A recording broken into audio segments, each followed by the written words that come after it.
Good afternoon, everyone. I think सबै participants आइसक्नु भएको छ, around 100 पुगिसक्नु भएको छ. Thank you so much for waiting. I think we kept on waiting for you almost 4 minutes. त्यसको लागि extremely sorry. हाम्रो यो के अरे वेबिनारको टपिक सायद तपाईहरु सबैले थाहा पाइसक्नु भयो होला. हामी आज पिपल एनालिटिक्समा चाहिँ डिस्कस गर्दै छौं. म क्विकली सरहरुको इन्ट्रोडक्सन तिर जान्छु. फर्स्टमा भुवनराज जोशी सर, त्यसपछि मधु सर आफ्नो अलिकति इन्ट्रोडक्सन दिइदिनु होला र यो टपिकको बारेमा थोरै ब्रिफली एक्सप्लेन गरिदिनु होला. प्लिज भुवन सरबाट. Bhuvanraj Joshi sir. Thank you Bhandari sir. Just to introduce myself, मेरो नाम भुवनराज जोशी. म एचआर सेक्टरमा काम गरिरहेको करिब 20 वर्ष भयो. र अहिले म विशाल ग्रुप सँग आबद्ध छु इन एचआर डिपार्टमेन्ट ओन्ली. त्यो बाहेक अहिले यो एचआर सोसाइटी नेपालमा पनि म एज एडभाइजर तपाईको चाहिँ आबद्ध छु. यो टपिक इज एचआर लाई तपाईको चाहिँ डेटा ड्रिभन पर्सपेक्टिभबाट हामीले चाहिँ मतलब कसरी हेर्ने र कसरी यसलाई म्यानेज गर्ने भन्ने कुरामा अलिकति हाइलाइट गर्नको लागि आज हामीलाई हाम्रो भण्डारी सरले इन्भाइट गर्नुभएको छ and we will discuss on this. Madhu Paudel sir. हजुर नमस्ते, गुड आफ्टरनुन सबैजनालाई. My name is Madhu Podel.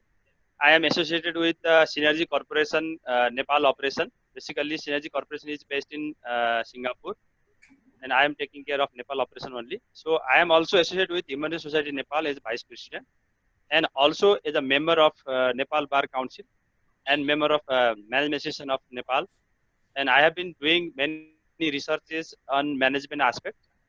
And so today Sandesh Bhandari sir invited us as a panelist for this session. Hope all will enjoy. Thank you. Thank you so much. म फेरि quickly तपाईहरुलाई यो हाम्रो आजको वेबिनारको टपिकको बारेमा जानकारी गराइदिन्छु. हाम्रो टपिक चाहिँ leveraging people analytics for business decisions भनेर चाहिँ हामीले आजको यो वेबिनारको टपिक राखेका छौं र we expected everyone to join. Like हामीले चाहिँ एचआर फ्याटर्निटीमा काम गर्ने मान्छेहरु मात्रै नभएर जो जति पनि भोलिको दिनमा चाहिँ एचआर एडमिनिस्ट्रेसनमा अथवा डेटा एनालिसिसमा यस्तोमा काम गर्न चाहनुहुन्छ, अझ एडमिनिस्ट्रेसनमा काम गर्न चाहने मान्छेहरुको लागि सबैको लागि होस् भनेर हामीले सबैलाई नै टार्गेट गरेका थियौं र हामीले मोर ओभर प्लस 500 रेजिस्ट्रेसन्सहरु थियो हामी कहाँ आको र त्यसमध्येमा फेरि हाम्रो जुमको युजर लिमिट चाहिँ 100 मात्रै भएर हामीले अहिले 100 लिमिटमा यो जुम सेसन चलाइरा छौं. यसको लाइभ सेसन हामी फेरि एकछिन पछाडी गर्ने नै छौं. त्यसबाट आई होप सबैजनाले यसलाई अझै राम्रोसँग सुन्नुहुनेछ. म अब यो वेबिनारलाई चाहिँ अब फर्मली सुरु गर्न तपाईहरुबाट एउटा परमिसन चाहन्छु. Are we ready sir? दुवैजना sir, Bhuwan sir, Madhu sir? Yeah of course. Okay हुन्छ. अब फर्स्ट क्वेशन यो अलिकति हामी अब टपिक भित्रै छिरौं होला. यो पिपल एनालिटिक्स भनिराख्दाखेरि यसको इम्पोर्टेन्स चाहिँ के हुन्छ, जस्तो करेन्ट कन्टेक्स्टमा यसलाई कसरी लिइन्छ? सो मेरो क्वेशन चाहिँ what is people analytics and why is it important in business organizations in the current context? Bhuwan सरबाट सुरु गरौँ. अब यो एचआर एनालिटिक्स भन्नुस् या बिजनेस एनालिटिक्स भन्नुस्, करिब फ्रम एचआर पर्सपेक्टिभबाट भन्नु पर्दाखेरि पिपल एनालिटिक्स एचआर एनालिटिक्स भनेको करिब एउटै कुरा हो र यसको इम्पोर्टेन्स तपाईको बिजनेसमा के छ, how business intelligence can be linked to for example data driven base of HR भन्नुभन्दा पहिला we need to understand what is HR analytics. HR analytics it's not rocket science. तपाईको चाहिँ मतलब सुन्दाखेरि जति कम्प्लिकेटेड टर्म जस्तो सुनिन्छ अहिले चाहिँ मतलब के होला भन्ने आछ, त्यस्तो खासै केही छैन. एचआर एनालिटिक्स भनेको तपाईलाई आफ्नो जुन पर्पस मिटिगेट गर्नको लागि, जो पर्पस मिट गर्नको लागि तपाईलाई सर्टेन डेटा चाहिने हुन्छ. किन भन्दाखेरि अहिलेको जमानामा हामीले we should not believe on hunch, intuition, guess work, trial and error तपाईको चाहिँ हैन देखा जाएगा हेरौँला तपाईको चाहिँ मतलब भनेर तपाईको हुँदैन. हैन कुनै पनि काम गर्दाखेरि फ्याक्चुअल बेस तपाईको हैन हुँदाखेरि सजिलो हुन्छ, डेटाबेस हुँदाखेरि सजिलो हुन्छ, इन्फर्मेसन तपाईको हातमा हुँदाखेरि मान्छे बढी स्ट्रङ हुन्छ, अर्गनाइजेसनमा कन्भिन्स गर्न सजिलो हुन्छ, लजिकल पनि हुन्छ हाम्रो चाहिँ रिजनिङहरु. त्यसैले एचआर एनालिटिक्स भनेको data driven approach of HR management हो. अब स्ट्र्याटेजिक एचआर भनेर अहिले हामी भन्छौं हैन. अब स्ट्र्याटेजिक एचआर भनेको स्ट्र्याटेजी बनाउने भन्ने कुरा तपाईको चाहिँ खाली सपना देखेर हुँदैन. Strategy should be based on तपाईको चाहिँ मतलब सर्टेन फ्याक्ट्स एन्ड फिगर्स र त्यो फ्याक्ट्स एन्ड फिगर्स तपाईको चाहिँ मतलब प्रोभाइड गर्ने काम चाहिँ एचआर एनालिटिक्सले गर्छ. र एचआर एनालिटिक्स भनेको वास्तवमा भने नि यो क्वान्टिफिकेसन गर्ने तपाईको चाहिँ सबै इन्फर्मेसन हुँदैन. तपाईको डेटा जति हामीलाई चाहिने जति डेटा हामीलाई हाम्रो पर्पजको लागि चाहिने हो, किन डेटा त अनलिमिटेड छ, तपाईँ मार्केटमा इन्फर्मेसन धेरै हुनसक्छ, तर सबै इन्फर्मेसन हाम्रो लागि इम्पोर्टेन्ट नहुनसक्छ, सबै डेटा हाम्रो लागि इम्पोर्टेन्ट नहुनसक्छ। त्यसैले एचआर हाम्रो डिसिजन, हाम्रो मेन पर्पजको लागि चाहिने डेटाहरूलाई ल्याउने, तपाईँको चाहिँ ल्याउने र त्यसलाई तपाईँको एउटा सिस्टमेटिक वेमा त्यसलाई के भन्छ, त्यसलाई प्रोसेसिङ गरेर हैन, भोलिको दिनमा तपाईँको चाहिँ डेटा या इन्फर्मेसन चाहिँदाखेरि हामीले माइनिङ गर्न सजिलो होस्, रिट्राइभिङ भन्छ त्यसलाई, रिट्राइभिङ गर्न सजिलो होस् भन्ने हिसाबले हामीले चाहिँ मतलब डेटाबेस बनाउनु पर्ने हुन्छ। त्यो एचआर एनालिटिक्स हो। अब बिजनेस इन्टेलिजेन्सको लागि तपाईँको एचआर एनालिटिक्सको इन्फर्मेसन भयो भनेपछि बिजनेसमा डिसिजन गर्न अलिकति भ्यालिड स्ट्राटेजिक डिसिजन गर्न सकिन्छ, फ्याक्ट्स बेस्ड डिसिजन गर्न सकिन्छ भन्ने एउटा मान्यता हो। र बिजनेस अर्गनाइजेसनलाई यसको इम्पोर्टेन्स के छ भनेर भन्दाखेरि, किनभने people management is a key part of organizational management अहिलेको जमानामा भन्दाखेरि। अब अर्गनाइजेसनल म्यानेजमेन्टमा जो पिपुलको आस्पेक्ट छ, त्यो पिपुलको आस्पेक्ट अब अरू जस्तै भनौँ न, फिनान्सियल आस्पेक्ट, मार्केटिङ आस्पेक्ट या सप्लाई चेन आस्पेक्ट या म्यानेजमेन्ट कुनै पनि आस्पेक्ट तपाईँले हेर्नुभयो भनेपछि अरू चाहिँ फ्याक्ट बेस्ड हुने, अनि एचआर मात्रै तपाईँको चाहिँ फ्याक्ट बेस्ड नभएर खालि लिमिटेड टु तपाईँको चाहिँ a kind of recruitment partner of the company, a kind of like social event organizer of the company, as a भनौँ न सर्टमा भने पिकनिक अर्गनाइजर भनौँ अब हैन, त्यो प्रकारले मात्रै एचआरलाई लिमिट गर्दाखेरि चाहिँ मतलब HR is limited to very basic level only, I would say a kind of clerical work. त्यसैले गर्दाखेरि एचआरलाई पनि स्ट्राटेजिक फ्रन्टबाट तपाईँको चाहिँ मतलब होइन एउटा पर्सपेक्टिभबाट जस्टिफाई गराउनको लागि पनि we need to think from people analytics part. Analytical पार्टबाट तपाईँ जानुभयो भनेपछि you can link HR purpose, you can align your HR purpose to organisational purpose.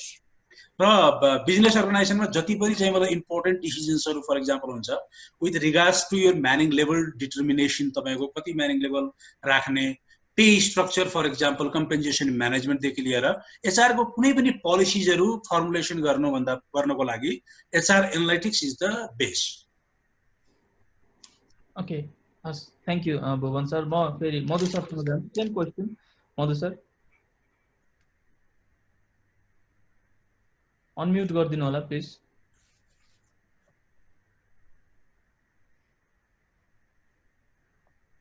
Hello हजुर, मधु sir.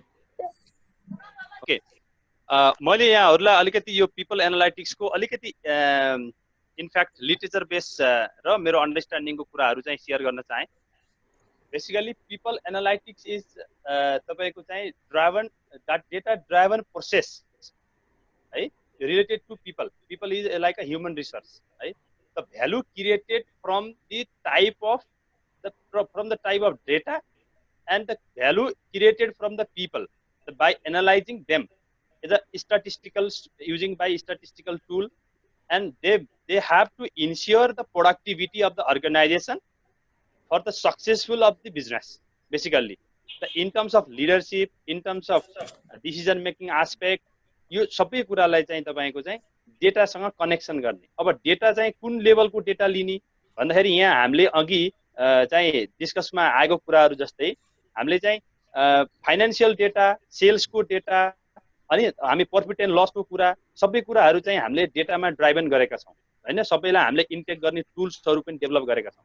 But age of now हाम्रो चाहिँ नेप्लिस प्रोस्पेक्टमा हेर्ने हो भने हामीले चाहिँ पिपललाई डेटाबाट कसरी ड्राइभन गर्ने भन्ने प्र्याक्टिस हाम्रो नेप्लिस चाहिँ अर्गनाइजेसनहरूमा देखिँदैन। तर यो कन्सेप्ट चाहिँ हामीले बाहिरबाटै आयादित गरेको कन्सेप्ट हो। र यो बेसिकल्ली कन्सेप्ट के हो भन्दाखेरि यसलाई पिपलको रिक्रुटमेन्ट प्रोसेसदेखि लिएर उसको पर्फर्मेन्स एप्राइजल, उसको ट्यालेन्ट म्यानेजमेन्ट, उसको नेटवर्किङ चाहिँ तपाईँको रिपोर्टिङ नेटवर्किङसम्मको कुराहरूलाई कसरी हामीले डेटामा चाहिँ इन्भल्भ गर्न सक्छौँ र त्यो इन्भल्भमेन्टबाट हामीले चाहिँ कसरी त्यसलाई चाहिँ बिजनेसको डिसिजन लेभलसम्म चाहिँ हामीले चाहिँ लान सक्छौँ भन्ने बेसिकल्ली प्रोसेस चाहिँ भनेको चाहिँ पिपल एनालाइटिक्स हो। अब पिपलभित्र धेरै फ्याक्टरहरू हुन्छन्। अब बेसिकल्ली हामीले हेर्दाखेरि पिपल एनालाइटिक्स र एचआर एनालाइटिक्स चाहिँ हाम्रो उस्तै हो भन्न सकिन्छ, किनभने पिपल भनेको एचआर हो। अब एचआर भित्र चाहिँ सम्पूर्ण चाहिँ पिपलहरूले काम गर्छन्, तर अलिकति चाहिँ थिन लाइन चाहिँ डिफरेन्सेस चाहिँ त्यहाँ देखिन्छ। किन डिसिजन मेकिङ र स्ट्राटेजिक लेभलसम्म पुग्नको लागि चाहिँ हामीले पिपल एनालाइसिसको चाहिँ काम गर्नुपर्ने हुन्छ। त्यो डिसिजन मेकिङसँग चाहिँ हामीले यसलाई जोड्नुपर्ने हुन्छ।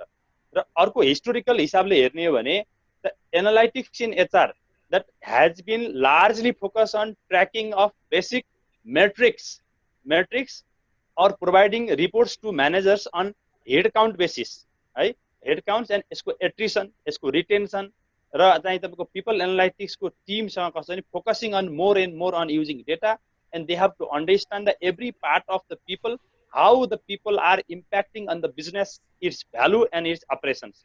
यो कुरालाई चाहिँ हामीले चाहिँ people analytics र यसको business को मोडल सँग चाहिँ इन्टेग्रेट गर्न सक्छौं सन्देश जी।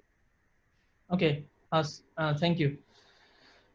अब यो के रे हामीले भन्दै गर्दाखेरि पिपल एनालिटिक्स र एचआर एनालिटिक्स भन्ने दुईटा टपिक फेरि आफैमा अब एउटै हो या होइन भन्ने कुरा त तपाईहरु आफै क्लियर गर्दै जानु होला पार्टिसिपेन्ट्सहरुलाई। तर मधुजीले अलि भर्खर पनि भन्नुभयो पिपल एनालिटिक्स भन्ने एचआर एनालिटिक्स भित्रै आउँछ किनभने HR has to look after all the employees in the organisation. So अब सबै एम्प्लोइ भनेकै पिपल नै हुन् भन्ने हिसाबले सरले भनिदिनु भयो, त्यो पनि अलिकति क्लियर भयो होला। म यहाँ पार्टिसिपेन्ट्सहरुलाई एउटा रिक्वेस्ट गर्न चाहन्छु, प्लिज आफ्नो माइक म्युट गरिदिनु होला किनभने स्पिकर यहाँ प्यानलिस्टले बोलिराख्दाखेरि त्यसले डिस्टर्बेन्स क्रिएट गर्छ। एट द सेम टाइम तपाईहरुलाई सुनिराख्दाखेरि के क्वेशन्सहरु सोध्न मन लाग्यो भनेदेखि तपाईहरुले च्याट बक्समा गएर आफ्नो क्वेशन्सहरु राख्दिनु होला। हामीले तपाईलाई यो क्वेशन्सहरु हामी प्यानलिस्टहरुलाई सोध्दै गर्दा सिधिदै गर्दाखेरि हामी तपाईहरु questions one by one pick up गर्छौं। त्यो क्वेशन्सहरु रेलेभेन्ट कतिको हुन्छ रेलेभेन्सीमा हेरेर चेक गरेर मात्रै हामी त्यो क्वेशन्सहरु लिने प्रयास गर्छौं किनभने टपिकसँग पनि मिल्नु पर्ने हुन सक्छ। अब म नेक्स्ट क्वेशनमा जान्छु। जस्तै यो पिपल एनालिटिक्सकै बारेमा कुरा गर्दै गर्दाखेरि यो जस्तो how often people analytics knowledge is required for top hierarchy. जस्तो हामीले देख्छौं सरले अघि पनि भन्नुभयो अब HR has to look after all the employees. अब यदि एचआर डिपार्टमेन्टले नै सबै एम्प्लोइ हेर्ने हो भनेदेखि त त्योभन्दा माथिको हायरार्कीलाई पिपल एनालिटिक्सको नलेज हुन जरुरी छ कि छैन, उहाँहरुलाई चाहिँ पिपल एनालिटिक्सले कसरी काम गरे हुन्छ। जस्तो डिपार्टमेन्टल फंक्सनल रोलमा बसेको फंक्सनल हेडको काम भयो यो एउटा हेर्दै गर्दाखेरि तपाईहरुले भन्नुभयो अनुसार, त्यसभन्दा माथि पनि थुप्रै हायरार्कीहरु हुन्छ अर्गनाइजेसन र उहाँहरुको लागि चाहिँ यो पिपल एनालिटिक्सको कति इम्पोर्टेन्ट हुन्छ, यो एनालिटिक्स नलेज चाहिने हुन्छ कि हुँदैन। म भुवन सरबाट सुरु गर्छु। अब यसमा के छ भन्नुहुन्छ भने सन्देशजी, अब top management, if you ask me about MD or kind of CEO of a company or board of the company, like अब उनीहरुलाई यो फंक्शनल तपाईको फंक्शनल लेभलको सबै नलेजहरु फ्रम टेक्निकल एस्पेक्ट सबै जान्नु पर्छ, सबै उहाँहरुलाई थाहा हुनु पर्छ भन्ने जरुरी चाहिँ छैन। जस्तै कि एउटा सीईओ लाई या एमडी लाई तपाईको कम्पनीको त्यो एउटा अकाउन्टिङ या फाइनान्शियल तपाईको चाहिँ प्रोसिजर सबै थाहा हुनु पर्छ भन्ने जरुरी छैन। अब एचआर एनालिटिक्स भने पनि कोर तपाईको एचआर फंक्सन हो, तपाईको एचआर फंक्शनल एरिया भित्र पर्छ यो। तर जसरी एउटा अकाउन्टको हेड या फाइनान्सको हेडले एउटा business summary from financial perspective हैन, जस्तै ब्यालेन्स शीट भनौं एक्जाम्पलको लागि, एउटा ब्यालेन्स शीट जसरी लगेर देखाइदिनु हुन्छ उहाँले अकाउन्टको हेडले फाइनान्सको हेडले, र जसरी चाहिँ मतलब एमडी या सीईओ लाई त्यो अन्डरस्ट्यान्डिङ हुनुपर्छ कि कम से कम चाहिँ एसेट र लायबिलिटीमा हाम्रो स्ट्याटस के छ तपाईको चाहिँ मतलब हैन, कस्तो प्रकारको रेशियोजहरु छ तपाईको हाम्रो एसेट र लायबिलिटीको बीचमा, जसरी उहाँहरुलाई त्यो ब्यालेन्स शीटको नलेज हुन्छ त्यस्तै गरी एचआर एनालिटिक्सलाई ओभरभ्यू गर्ने, तपाईको चाहिँ त्यसलाई अन्डरस्ट्यान्ड गर्ने, त्यसलाई तपाईको चाहिँ रिलेट गर्न सक्ने हैन, त्यसलाई बुझ्न सक्ने चाहिँ मतलब क्यापेबिलिटी हुनुपर्छ उहाँहरुको चाहिँ, त्यतिसम्म उहाँहरुलाई थाहा हुनुपर्छ। र अर्को कुरा त्यसको सेन्सिटिभिटी पनि उहाँहरुले जस्तो चाहिँ फाइनान्शियल सेन्सिटिभिटीमा उहाँहरुको जस्तो कन्सर्न हुन्छ, जस्तो कि ओके डेब्ट हाम्रो बढी भएछ या हाम्रो इक्विटी बढी छ या हाम्रो यो कम छ या हाम्रो त्यो बढी भएछ हाम्रो हैन, जस्तै रिसिभेबल धेरै रहेछ हाम्रो चाहिँ हैन, पेएबल हाम्रो चाहिँ मतलब धेरै रहेछ भन्ने कुरामा जति फोकस उहाँहरुलाई बढी हुन्छ या थाहा हुन्छ, त्यस्तै गरेर एचआर एनालिटिक्स तपाईको जुन चाहिँ रिपोर्ट हुन्छ त्यसमा पनि उहाँहरुलाई इक्वली, किनभने it's a kind of like यो जस्तै कुनै पनि मान्छेलाई बिरामी भयो भनेपछि जसरी ट्रिटमेन्ट गर्नुभन्दा पहिला ब्लड टेस्ट गरिन्छ नि, त्यो ब्लड टेस्टको रिपोर्ट आएर नै डाक्टरले तपाईको चाहिँ मेडिकेसन दिने या उपचार गर्ने भन्ने कुरा आउँछ भनेपछि त्यो एचआर एनालिटिक्सले पनि तपाईको चाहिँ त्यो ब्लड रिपोर्ट नै दिने हो के तपाईलाई अर्गनाइजेसनमा तपाईको चाहिँ मतलब फ्रम ह्युमन एस्पेक्टबाट के छ सम्बन्ध, तपाईको चाहिँ के रोग लागेको छ र कसरी चाहिँ मतलब त्यसलाई ट्रिट गर्नुपर्छ भन्ने कुरा। अब मेन अब अर्गनाइजेसनको कन्सल्टेन्ट या डिसिजन मेकर भनेको म्यानेजमेन्ट नै हो र म्यानेजमेन्टलाई त्यो कमसेकम रिपोर्ट पढ्ने र तपाईको चाहिँ त्यसको सेन्सिटिभिटी अवेरनेस चाहिँ हुनुपर्छ जस्तो लाग्छ मलाई। ओके हस्, थ्यांक यू। मधुजी सुनिरहनु भएको छ? मधुजीलाई सेम क्वेशन, यो कति हायर अथोरिटीमा बस्नुहुने पोजिसनमा हुनुहुने प्रोफेसनल्सहरुको लागि चाहिँ पिपल एनालिटिक्सको बारेमा बुझ्नु जान्नु अथवा उहाँहरु आफैले यो प्रयोग गरिरहेको छ कि छैन कि यसको इम्पोर्टेन्स के हो टप हायरार्कीको लागि, प्लिज मधु पौडेलजी। अब यस्तो छ, सबभन्दा पहिला कुरो त हामी के बुझ्नु जरुरत छ भने सब्जेक्टिभ हिसाबले र फङ्सनल हिसाबले जुन कुरा इम्पोर्टेन्ट छ त्यो कुराको इनडेप्थ नलेजसम्म पुगेर त्यसलाई डे टु डे वर्किङको बिहेभियरल एनालाइसिसदेखि लिएर डे टु डे वर्किङ कुरा मात्रै उहाँ जुन टप लेभलको कुरा छ उहाँले नबुझ्दा पनि हुन्छ, तर त्यो बिजनेसको इसेन्स र त्यो फङ्सनको इसेन्स र त्यसले बिजनेसमा पार्ने इम्प्याक्ट, त्यसको एनालाइसिस र त्यसले चाहिँ बिजनेसलाई हामीले कुन दिशामा लान सक्छ त भन्ने कुराको बारेमा अध्ययन र त्यसको चाहिँ नलेज चाहिँ टप लेभल म्यानेजमेन्टमा हुनुपर्छ र हुनु नै जरुरी हो। किनभने सिनियर लेभल म्यानेजमेन्ट भनेको जहिले पनि बिजनेस डिसिजनसँग चाहिँ तपाईँको आबद्ध हुने र बिजनेस डिसिजनलाई चाहिँ अगाडि कसरी लाने भन्ने कुरामा मात्रै उहाँहरूको फोकस रहने भएको हुनाले फङ्सनल कुराको नलेज हुनु जरुरत छ। तर यो होइन कि चाहिँ अब जस्तै मैले भन्न खोजेको चार्टर अकाउन्टेन्टले जुन ब्यालेन्स सिट डाटा बनाउँछ कसरी बनाउँछ, अथवा इन्कम ट्याक्सको कुन रुललाई समातेर काम गर्नुपर्ने हुन्छ, या इन्कम ट्याक्स अनुसार ब्यालेन्स सिट बनाएको छ कि छैन भन्ने जस्तो कुराहरूमा हाम्रो जति चासो भएर हामीले टेक्निकल आस्पेक्टमा चाहिँ चार्टर अकाउन्टेन्टहरू अर्गनाइजेसनमा भर्ना गर्छौँ, त्यस्तै पिपलको आस्पेक्टमा चाहिँ पिपलसँग नलेज राख्ने त्यसको एनालाइटिकल स्किल भएको व्यक्तिहरू चाहिँ पिपल एनालाइटिक्स र एचआर डिपार्टमेन्टमा हुनुपर्छ। तर यो होइन कि उहाँहरूले उतापट्टि चाहिँ ब्यालेन्स सिटको चाहिँ इन्टिग्रेसन अध्ययन गर्न सक्ने क्यापेसिटी डेभलप भए जस्तै यसका डाटाहरू गर्न सक्ने टेक्निकल आस्पेक्टको नलेज चाहिँ उहाँहरूलाई हुनु जरुरत छ। तर डे टु डे फङ्सनको कुराहरू चाहिँ भइरहनु पर्दैन। यदि सबै कुरा चाहिँ सिनियर म्यानेजमेन्टको मान्छे इन्भल्भ भयो भने त फङ्सनल लेभलमा काम हुँदैन नि त। त्यो कारणले फङ्सन टु फङ्सन जस्तै हाम्रो चाहिँ हायरार्की टु हायरार्की चाहिँ काम हुँदै जान्छ र सिनियर लेभलको चाहिँ सिनियर चाहिँ म्यानेजमेन्टको पिपलहरूसँग चाहिँ उहाँहरूले एउटा चाहिँ एनालाइटिकल स्किल र यसको नलेज हुनु चाहिँ जरुरत छ, सो द्याट कि उहाँहरूले चाहिँ आफ्नो बिजनेसलाई चाहिँ एउटा राम्रो डिसिजनमा चाहिँ लिएर जान सक्नुहुन्छ भन्ने हिसाबले चाहिँ आवश्यक छ, नलेज हुनु चाहिँ आवश्यक छ। Thank you Madhuji. जस्तो यो पिपल एनालिटिक्समै अगाडि बढिराख्दाखेरि जस्तो हामीले अघि पनि सायद सरहरूले कुरा गर्नुभयो, जस्तो पिपल एनालिटिक्स भनेको मोरोभर यो एउटा एचआर डिपार्टमेन्टभित्र गरिने काम हो। यसमा चाहिँ डिफ्रेन्ट पर्सपेक्टिभहरू हुन्छ, डिफ्रेन्ट एङ्गल्सहरू हुन्छ जसबाट चाहिँ हामीले डेटाहरू फेच गर्छौँ अनि त्यसलाई प्रोसेस गर्छौँ भन्ने कुरा गर्नुभयो। अब त्यसैलाई रिलेट गर्दाखेरि एउटा क्वेसन छ मेरो चाहिँ, यो क्वेसन भुवनराज जोशी सरलाई पहिला म सोध्छु। जस्तो people analytics is more collecting and analysing the data, यो अघि भर्खरै हामीले कुरा गरिसक्यौँ। आइड लाइक टु नो जस्तो हाम्रो सबै पार्टिसिपेन्टको लागि पनि where from we collect the data, so data चाहिँ कहाँबाट कलेक्ट गरिन्छ, and what are the sources of collecting data, how we correlate this process. Sir question बुझ्नुभयो भुवनराज जोशी सर? अब डेफिनेटली यस, अब डेटा कलेक्सनको कुरा हो। एचआरमा डेटा कलेक्सन भन्ने कुरा अब मैले अघि भने यहाँहरूलाई जस्तै कि कुन पर्पसको लागि हामी डेटा कलेक्सन गर्दा that is very important to understand. फर्स्टमा चाहिँ जस्तै रिक्रुटमेन्टको प्रोसेसमा तपाईँको हामी डेटा कलेक्सन गरिरहेछौँ भनेपछि वी निड टु ह्याभ तपाईँको चाहिँ मतलब HRIS tab in place to record all the data actually that we receive from maybe agency, HR agencies, whatever application you get your on your job portal, maybe company website, and त्यसलाई सबैलाई एउटामा consolidate गर्ने एउटा चाहिँ मतलब system चाहिँ त्यो एउटा आफ्नो हुन सक्छ। जस्तै for example if you want to for example have basic database to understand educational level of the people, training level of the people, for example to understand work for diversity, age mix हुन्छ मान्छेको, मेल कति छ, female कति छ, चाहिँ उसको घर कहाँ हो, टेलिफोन नम्बर के छ, ब्लड ग्रुप के हो, तपाईँको चाहिँ चाहिने हरेक इन्फर्मेसन चाहिन सक्छ तपाईँको चाहिँ, उसको पर्मानेन्ट एड्रेस कहाँ हो, इमर्जेन्सी कन्ट्याक्ट नम्बर के हो त्यो मान्छेको फर एक्जाम्पल होइन। जस्तै मैले पर्सनल डिटेलको कुरा गरेँ, पर्सनल इन्फर्मेसनको कुरा गरेँ, यो कुरा तपाईँले चाहिँ मतलब सुरुमै तपाईँको मान्छेलाई हायर गर्दाखेरि होइन, जतिखेर तपाईँले उसलाई ओरिएन्टेसन दिनुहुन्छ या तपाईँले चाहिँ मतलब फर्स्ट डेमा जोइनिङ गराउनुहुन्छ इन्डक्सनकै डेमा डिटेल केही मिसिङ छ भने सिभीमा या तपाईँको इन्फर्मेसनमा चाहिने इन्फर्मेसन नभएको केही छ भनेपछि you can ask for the data, actually you can consult the data on that date. अब ट्रेनिङको कुराहरू त उसको सबै कुराहरू जे छ you can ask for the data.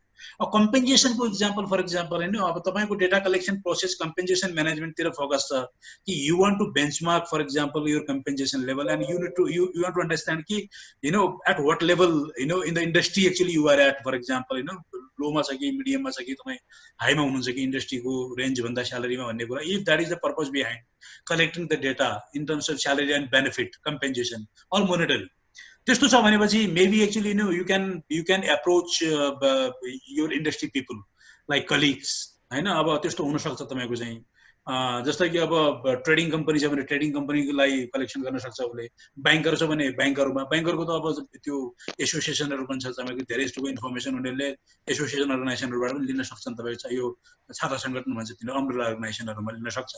त्यसैले डेटा कलेक्सनको एक्ज्याक्ट यही सोर्स छ भनेर भन्न सकिँदैन। तपाईँको चाहिँ कुन प्रकारको डेटा तपाईँले कलेक्सन गर्न आएको त्यो प्रकारको लागि त्यही एप्रोच तपाईँले, जस्तै कुनै कुनै information if you are planning to have like a kind of general data to understand कि actually what is the labour market तपाईँको चाहिँ के छ होइन, अब एभाइलेबिलिटी कस्तो छ नेपालमा in terms of like unemployment rate के छ भने you can maybe actually you can visit ILO वेबसाइटहरू काइन्ड अफ लाइक त्यो पनि दिन सक्छ। अथवा नेपालको श्रम विभागको पनि तपाईँले हेर्न सक्नुहुन्छ होइन, श्रम विभागको तपाईँको वेबसाइटहरूमा गएर पनि तपाईँको उनीहरूसँग एप्रोच पनि माग्न सक्नुहुन्छ। तथ्याङ्क विभागको पनि डाटाहरू लिन सक्नुहुन्छ नेपालको हेर्ने हो भनेपछि। त्यसैले कुन टाइपको डेटा तपाईँलाई चाहिएको छ, त्यो टाइपको डेटा तपाईँको कहाँ पाइन्छ भन्ने कुरा तपाईँको चाहिँ मतलब त्यो अनुसार तपाईँले एक्सप्लोर गर्नुपर्छ। एक्ज्याक्टली यसको लागि यही नै भन्ने कुरा चाहिँ अलिकति गाह्रो छ। Same question to Madhuji. मैले यसलाई अलिकति यसरी मैले चाहिँ एक्सप्लेन गर्न चाहेँ। बेसिकली के छ भने हामीले पिपल एनालिटिक्समा जानुभन्दा अगाडि हामीले यसका केही प्यारामिटर्सहरू चाहिँ सेट गर्नुपर्ने हुन्छ है। त्यो प्यारामिटर्सहरू हामीले मेट्रिक्सको रूपमा या यसका चाहिँ बेसिक इलिमेन्ट्सको रूपमा चाहिँ हामीले सेट गर्छौँ। फर इक्जाम्पल हामीले चाहिँ कसैलाई कुनै खालको जब रेस्पोन्सिबिलिटी दिएका छौँ होइन, त्यसलाई हामीले आफ्नो केपिआईमा राख्छौँ र त्यो केपिआईमा राखेको कुराहरूलाई उसले कहाँ रिलेट गर्छ त। जस्तै हामीले यसलाई मैले अलिकति 3 भागमा बाँड्न चाहेँ कि कुनै पनि एचआरको एनालाइसिस गर्दाखेरि 3वटा चाहिँ लेभलमा चाहिँ यसको इफेक्ट हुन्छ। एउटा अर्गनाइजेसनल पर्फर्मेन्सको लेभलमा, अर्को चाहिँ तपाईँको एचआर स्वयंको चाहिँ एचआर अपरेसन्सको लेभलमा, र अर्को चाहिँ तपाईँको प्रोसेसलाई अप्टिमाइजेसन गर्ने लेभलमा। यसलाई हामीले 3 किसिमले चाहिँ एनालाइसिसको पार्टलाई चाहिँ बाँड्न सक्छौँ। अब त्यसमध्ये अब हामीले चाहिँ यसलाई अर्गनाइजेसनको पर्फर्मेन्ससँग जोड्न चाहेका हौँ भने त्यो खालको डेटाहरू चाहिँ अर्गनाइजेसनभित्रै चाहिँ तपाईँको पाउन सकिन्छ। जस्तै कुनै पनि इम्प्लोइजलाई हामीले सेल्ससँग जोड्छौँ, उसको चाहिँ टार्गेटसँग जोड्छौँ भने उसको कस्टमर सेटिस्फ्याक्सनको लेभलसँग जोड्छौँ र उसको रेभेन्यूसँग जोड्छौँ भने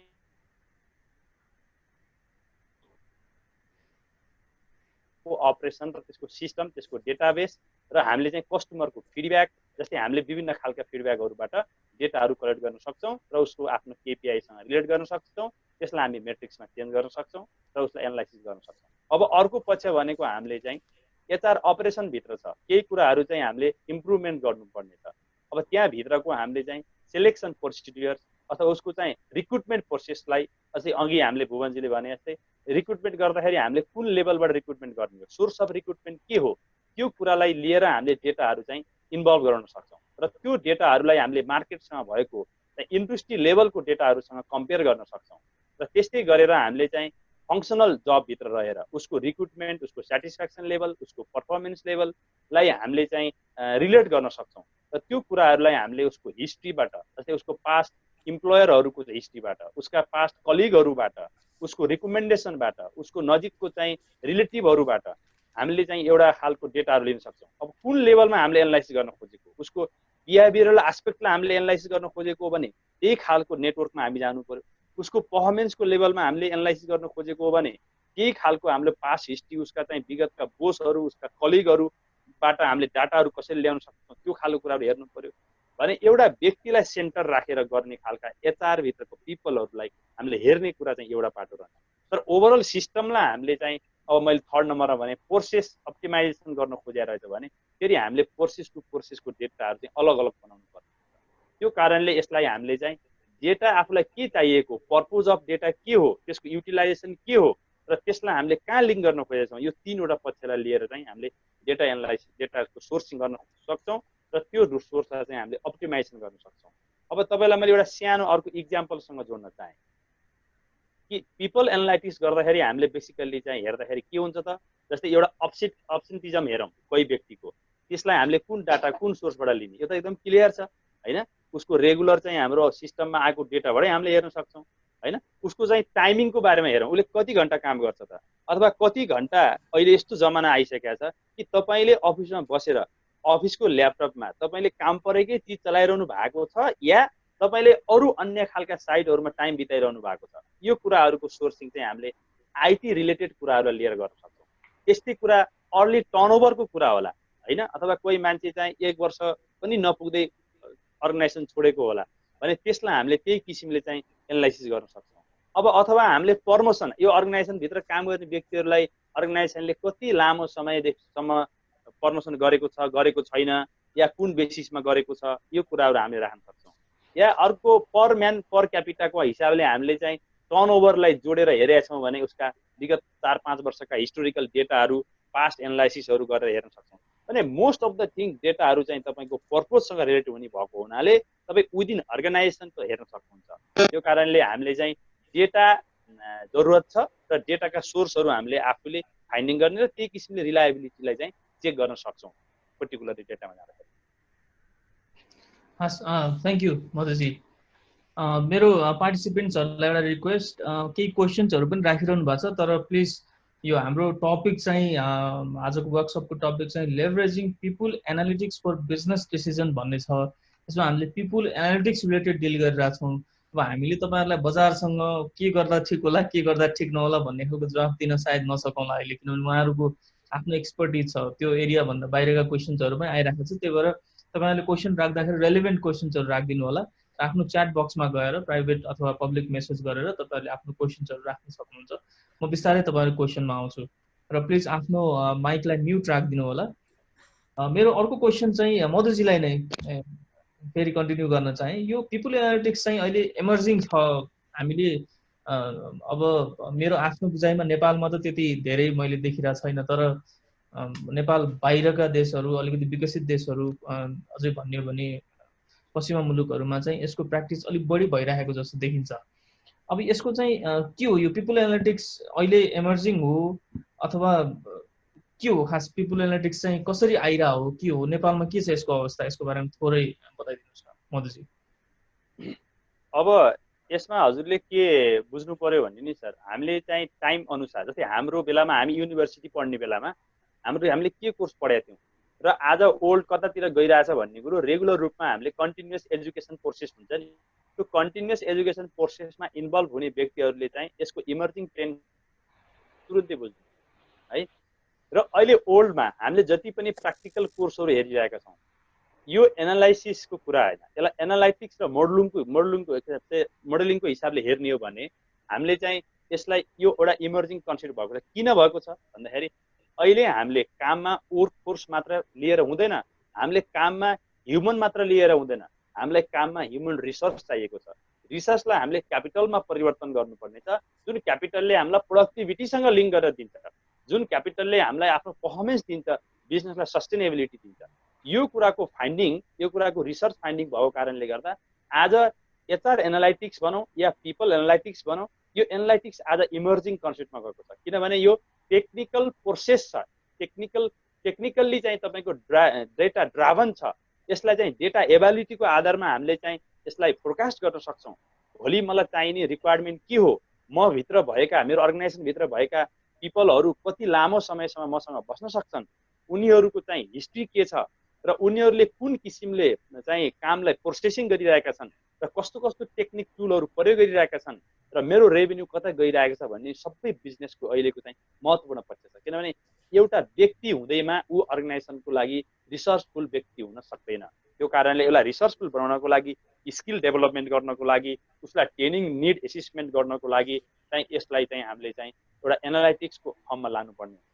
मैले तपाईँलाई पिपल एनालाइटिक्सको चाहिँ फङ्सनल एरियालाई हेर्ने हो भने के हुन्छ भने, जो व्यक्तिलाई हामी रिक्रुटमेन्ट गर्ने बेलामा त्यसको सोर्सबाट फाइन्डिङ गरेर कस्तो नलेजको व्यक्तिलाई हामीले हायर गर्छौँ, त्यो हायरले गर्दाखेरि हामीलाई चाहिँ त्यसको सेलेक्सन, त्यसको डेभलपमेन्ट, त्यसको सोसलाइजेसन, त्यसको पर्फर्मेन्स, त्यसको ट्यालेन्ट चाहिँ तपाईँको चाहिँ रिटेन्सन र उसको चाहिँ नेटवर्किङमा पार्ने त्यसको प्रभाव चाहिँ एउटा कलिगमा हुन सक्ने खालको चाहिँ बिहेभियरल एस्पेक्ट र त्यसको पर्फर्मेन्ससँग चाहिँ यसलाई जहिले पनि लिङ्किङ भएको हुन्छ। तर यो लिङ्किङ भएको हुन्छ भन्ने कुरो बुझ्न र लिङ्किङलाई हामीले चाहिँ रिलेसन गर्नको लागि चाहिँ पिपल एनालाइटिक्स चाहिँ इम्पोर्टेन्ट छ। र अर्को एस्पेक्टमा हेर्दाखेरि जुन हाम्रो चाहिँ रिकग्नेसन हुन्छ, त्यसलाई ग्रोइङ फ्याक्टरमा लानको लागि कुनै व्यक्तिलाई आज तपाईँ जहाँ हायर गर्नुभएको छ त्यो व्यक्तिलाई सधैँभरि तपाईँ त्यही ठाउँमा राख्ने हो या तपाईँ त्यसको के को आधारमा अगाडि बढ्ने हो भन्ने कुरा त उसको पिपलले पर्फर्मेन्स गरेको डेटाको आधारमा तपाईँ अगाडि लानुपर्ने हुन्छ। अब तपाईँले एकदम इमोसनल हिसाबले यो मेरो घरको मान्छे हो, या यो मान्छेले मलाई सधैँभरि काम गरिरहेको छ भनेर नम्बर अफ इयरको आधारमा मात्रै अगाडि बढ्ने हो भने तपाईँको कुनै पनि एनालाइटिक्सको काम लाग्दैन। जुन हाम्रो नेप्लिज कन्सेप्टमा देखिन्छ, व्यवसायिक घरानासँग नजिक हुने, उनीहरूसँग चाहिँ राम्रो बोलिदिने तर व्यवहारमा चाहिँ नराम्रो हुने कर्मचारीहरूले पनि प्रमोसन पाइरहेका इक्जाम्पल छन् नि हाम्रो मार्केटमा। हो त्यस्तो कुराहरूले चाहिँ यो पिपल एनालाइटिक्समा कुनै खालको प्रभाव हुँदैन। तर यसलाई साँच्चैकै हामी पर्फर्मेन्ससँग जोड्ने हो, साँच्चैकै अगाडि लाने हो भने पिपल एनालाइटिक्सले चाहिँ हामी लङ टर्ममा धेरै राम्रो तरिकाले चाहिँ हामीलाई चाहिँ सही रिजल्ट डाटाहरू दिन सक्छ। त्यो कारणले यसलाई हामी के भन्छौँ भने अहिलेको अवस्थामा कुनै पनि फर्मको ग्रेटेस्ट एसेटको रूपमा रहेको जुन पिपल छ त्यो पिपललाई सही ढङ्गले युटिलाइजेसन गर्ने र उसको राम्रो पर्फर्मेन्सको जजमेन्ट गर्ने स्किल र एनालाइटिकल टुल भनेको पिपल एनालाइटिक्स हो। त्यो कारणले आज यो इमर्जिङ कन्सेप्ट छ तर हामी नेपालमा यसको प्रयोग गर्न सकिरहेका छैनौँ। किन सकेका छैनौँ भन्नुहुन्छ भने मोस्ट अफ द अर्गनाइजेसनमा तपाईँले हेर्नुहुन्छ भने एचआर चाहिँ तपाईँको असिस्टेन्ट, सिनियर असिस्टेन्ट, अफिसर लेभलको व्यक्तिहरूले चाहिँ चलाइरहनु भएको छ। धेरै कम अर्गनाइजेसनमा हामीले चाहिँ सिनियर लेभल एचआरहरू पाउँछौँ, धेरै कम अर्गनाइजेसनमा। र म्यानेजर लेभलमा पनि तपाईँको असिस्टेन्ट लेभलको म्यानेजर राखेर चाहिँ हाम्रो एचआर डिपार्टमेन्टलाई चाहिँ वञ्चित गराइएको छ। सिनियर लेभलको एउटा बोर्ड मिटिङमा हामीलाई चाहिँ इन्भल्भ हुन नदिएको अवस्था छ। त्यस्तो अवस्थामा उसले कसरी एनालाइटिक्स गर्न सक्छ? त्यही कारणले गर्दा हामी के भन्छौँ भने एउटा एनालाइटिकल स्किल डेभलप गरेर बिजनेस डिसिजनमा चाहिँ HR department, HR people, HR प्रोफेसनललाई इन्भल्भमेन्ट गराउनुपर्छ। त्यसको लागि चाहिँ यो स्किल इम्पोर्टेन्ट छ। नट ओन्ली दिस स्किल है, अहिले यो क्लास भएको हुनाले मैले यो भने यसमा धेरै कुराहरू छ। हामीले रेभेन्यू मोडलको कुराहरू पनि गर्न सक्नुपर्छ एचआर म्यानेजर है, डेभलपमेन्टको कुराहरू पनि गर्न सक्नुपर्छ र त्यही अर्गनाइजेसनको स्ट्रेन्थ, उसको रिलायबिलिटी, उसको चाहिँ सस्टेनेबिलिटीको कुरा गर्न सक्नुपर्छ। तब मात्र हामी लङ रनमा गएर चाहिँ एचआर पिपलहरू चाहिँ बिजनेस डिसिजन मेकिङ लेभलमा पुग्न सक्छौँ। त्यसको लागि पनि यो इमर्जिङ कन्सेप्ट हो। नेपालमा हामीले अब कुरा उठ्दैछ, कुरा हुँदैछ, अध्ययनमा अगाडि बढ्दैछ। बिस्तारै बिस्तारै हामीले पनि यो चाहिँ कुनै अर्गनाइजेसनमा त्यहाँ त हाम्रो पिपल एनालाइटिक्स नै पोजिसन क्रिएट भएछ भन्ने कुरा चाँडै नै सुन्न पाउँला। किनभने आजभन्दा 10 वर्ष अगाडि हेर्नुहुन्छ भने पिपलमा एनालाइटिक्सको कुरा त परै जाओस्, एचआर डिपार्टमेन्ट पनि हाम्रो धेरै अर्गनाइजेसनमा थिएन। आज हामी धेरै अर्गनाइजेसनहरूमा एचआर डिपार्टमेन्ट भेट्छौँ, एचआरको चाहिँ व्यक्तिहरू रिक्रुट गर्नु भएको छ, एनालाइसिस भएको छ। कुनै अर्गनाइजेसनमा सिनियर लेभलमा पनि चाहिँ पुगेको छ, भिपी एचआरहरू, जनरल म्यानेजर एचआरहरू पनि हुनुहुन्छ। तर धेरै अर्गनाइजेसनहरूमा चाहिँ अलिक तल्लो लेभलबाट मात्रै एचआर फङ्सन भएको छ। तर बाहिरको परिवेशमा हेर्नुहुन्छ भने मोस्ट अफ दि चाहिँ मल्टिनेसनल कम्पनीहरू र चाहिँ इन्डिया बेस्ड कम्पनीहरू धेरैमा चाहिँ यो कोर्सहरू चाहिँ इम्प्लिमेन्टेसन र टुल्सहरू प्रयोग भएको देखिन्छ, जुन हामी विगतका लिटरेचरहरू र विभिन्न सेमिनारहरू चाहिँ एटेन्ड गर्दाखेरि पनि यो कुराहरूलाई हामीले पाएका छौँ। त्यसैले यो इम्पोर्टेन्ट छ र यसलाई अझै अगाडि बढाउनुपर्छ। यो आजको आवश्यकता पनि हो। Thank you Madhuji. म भुवन सरलाई एकचोटि यही क्वेसनमा थोरै चिज रिलेट गर्न चाहेँ। जस्तो उहाँले मधु सरले चाहिँ यसमा पर्फर्मेन्स म्यानेजमेन्टको कुरा उठाउनु भयो। जस्तो यो हामीले वर्षौँदेखि चाहिँ धेरै अर्गनाइजेसन्सहरूमा इभन यही हाम्रै एचआरडी डिपार्टमेन्टहरूमा, ह्युमन रिसोर्स डिपार्टमेन्टहरूमा चाहिँ पर्फर्मेन्स म्यानेजमेन्ट चाहिँ गरिराखेको अवस्था हो।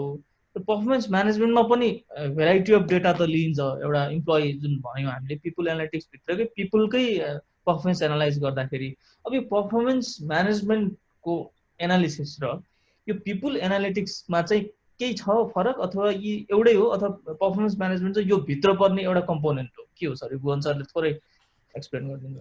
पर्फर्मेन्स म्यानेजमेन्ट भनेको तपाईँको पिपल म्यानेजमेन्ट भित्रकै तपाईँको चाहिँ यो एचआर एनालिटिक्स भित्रकै एउटा पार्ट हो तपाईँको चाहिँ। त्यो भने त एउटा जस्तै 4वटा पिलर छ एचआरको। त्यो पर्फर्मेन्स म्यानेजमेन्ट भनेको युटिलाइजेसन अफ पिपल भन्छ तपाईँको चाहिँ वान अफ द पिलर। त्यो युटिलाइजेसनभित्र पर्छ। अब उहाँले धेरै एक्सप्लेन गरिसक्नु भएको छ। अब यसमा इमर्जिङ तपाईँको चाहिँ के छ भन्नुहुन्छ भनेपछि यसको भ्यालु बढ्दै यो आवश्यकता हुने कारण चाहिँ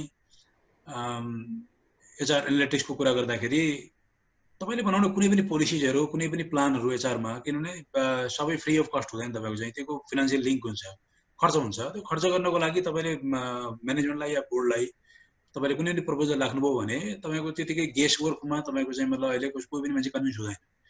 किन भन्दाखेरि हिजोको दिनमा जस्तो अलिअलि परिवर्तन पनि भइसकेको छ। हुन त त्यति नराम्रो होइन त्यो सिचुएसन नेपालमा पहिला पनि थिएन, तर अहिले भन्यो भने अझै राम्रो इम्प्रुभमेन्ट सिचुएसन भएको छ। कस्तो भन्नु, जस्तै बिजनेस ओनरकै कुरा गर्ने भने पढे लेखामा जागिर खाने अनि व्यापारी मान्छे पढ्दै नपढ्ने भन्ने मेन्टालिटी पहिला थियो भनेपछि अब अहिले चाहिँ मतलब यो प्राइभेट अर्गनाइजेसन तपाईँले हेर्नुभयो भने इभन कि ग्रुप अफ कम्पनीज अहिले नेपालमा तपाईँ हेर्नु ठुल्ठुलो ग्रुप अफ कम्पनीज उहाँहरूको अब त्यो बाजेको पालामा सायद पढेन होला तर छोरा नातिको पालामा चाहिँ मतलब होइन Harvard university Oxford university Cambridge university सबैले एमबिए गरेका छन् तपाईँको चाहिँ मतलब दे आर भेरी स्मार्ट तपाईँको चाहिँ मतलब दे आर भेरी आर्टिकुलेटिभ तपाईँको चाहिँ उनीहरूलाई तपाईँको चाहिँ त्यतिकै तपाईँले गएर सर यो गरौँ यो गर्दा ठिक हुन्छ भनेर मात्र हुँदैन you need to convince them बोर्डलाई पनि एट द सेम टाइम तपाईँको बिजनेस ओनरलाई पनि त्यसैले त्यो कन्भिन्स गर्नको लागि युनिट टु फ्याक्चुअल बेस्ड तपाईँको फ्याक्चुअल बेस्ड छैन भनेपछि जस्तो इक्जाम्पल तपाईँले सिम्पल हुन नै एउटा बेनिफिट प्याकेज नै तपाईँले चाहिँ मतलब कुनै प्रपोज गर्नुभयो तपाईँको चाहिँ पिपलको लागि भने पनि त्यसको लागि they want to see the result actually what is the ROI actually अहिले कति कस्तो लाग्छ तपाईँको चाहिँ होइन के छ जस्तै इन्सुरेन्सै गर्नु पऱ्यो भने किन इन्सुरेन्स गर्ने तपाईँको चाहिँ मतलब कुन इन्सुरेन्स छ र यो इन्सुरेन्स गर्दा के फाइदा हुन्छ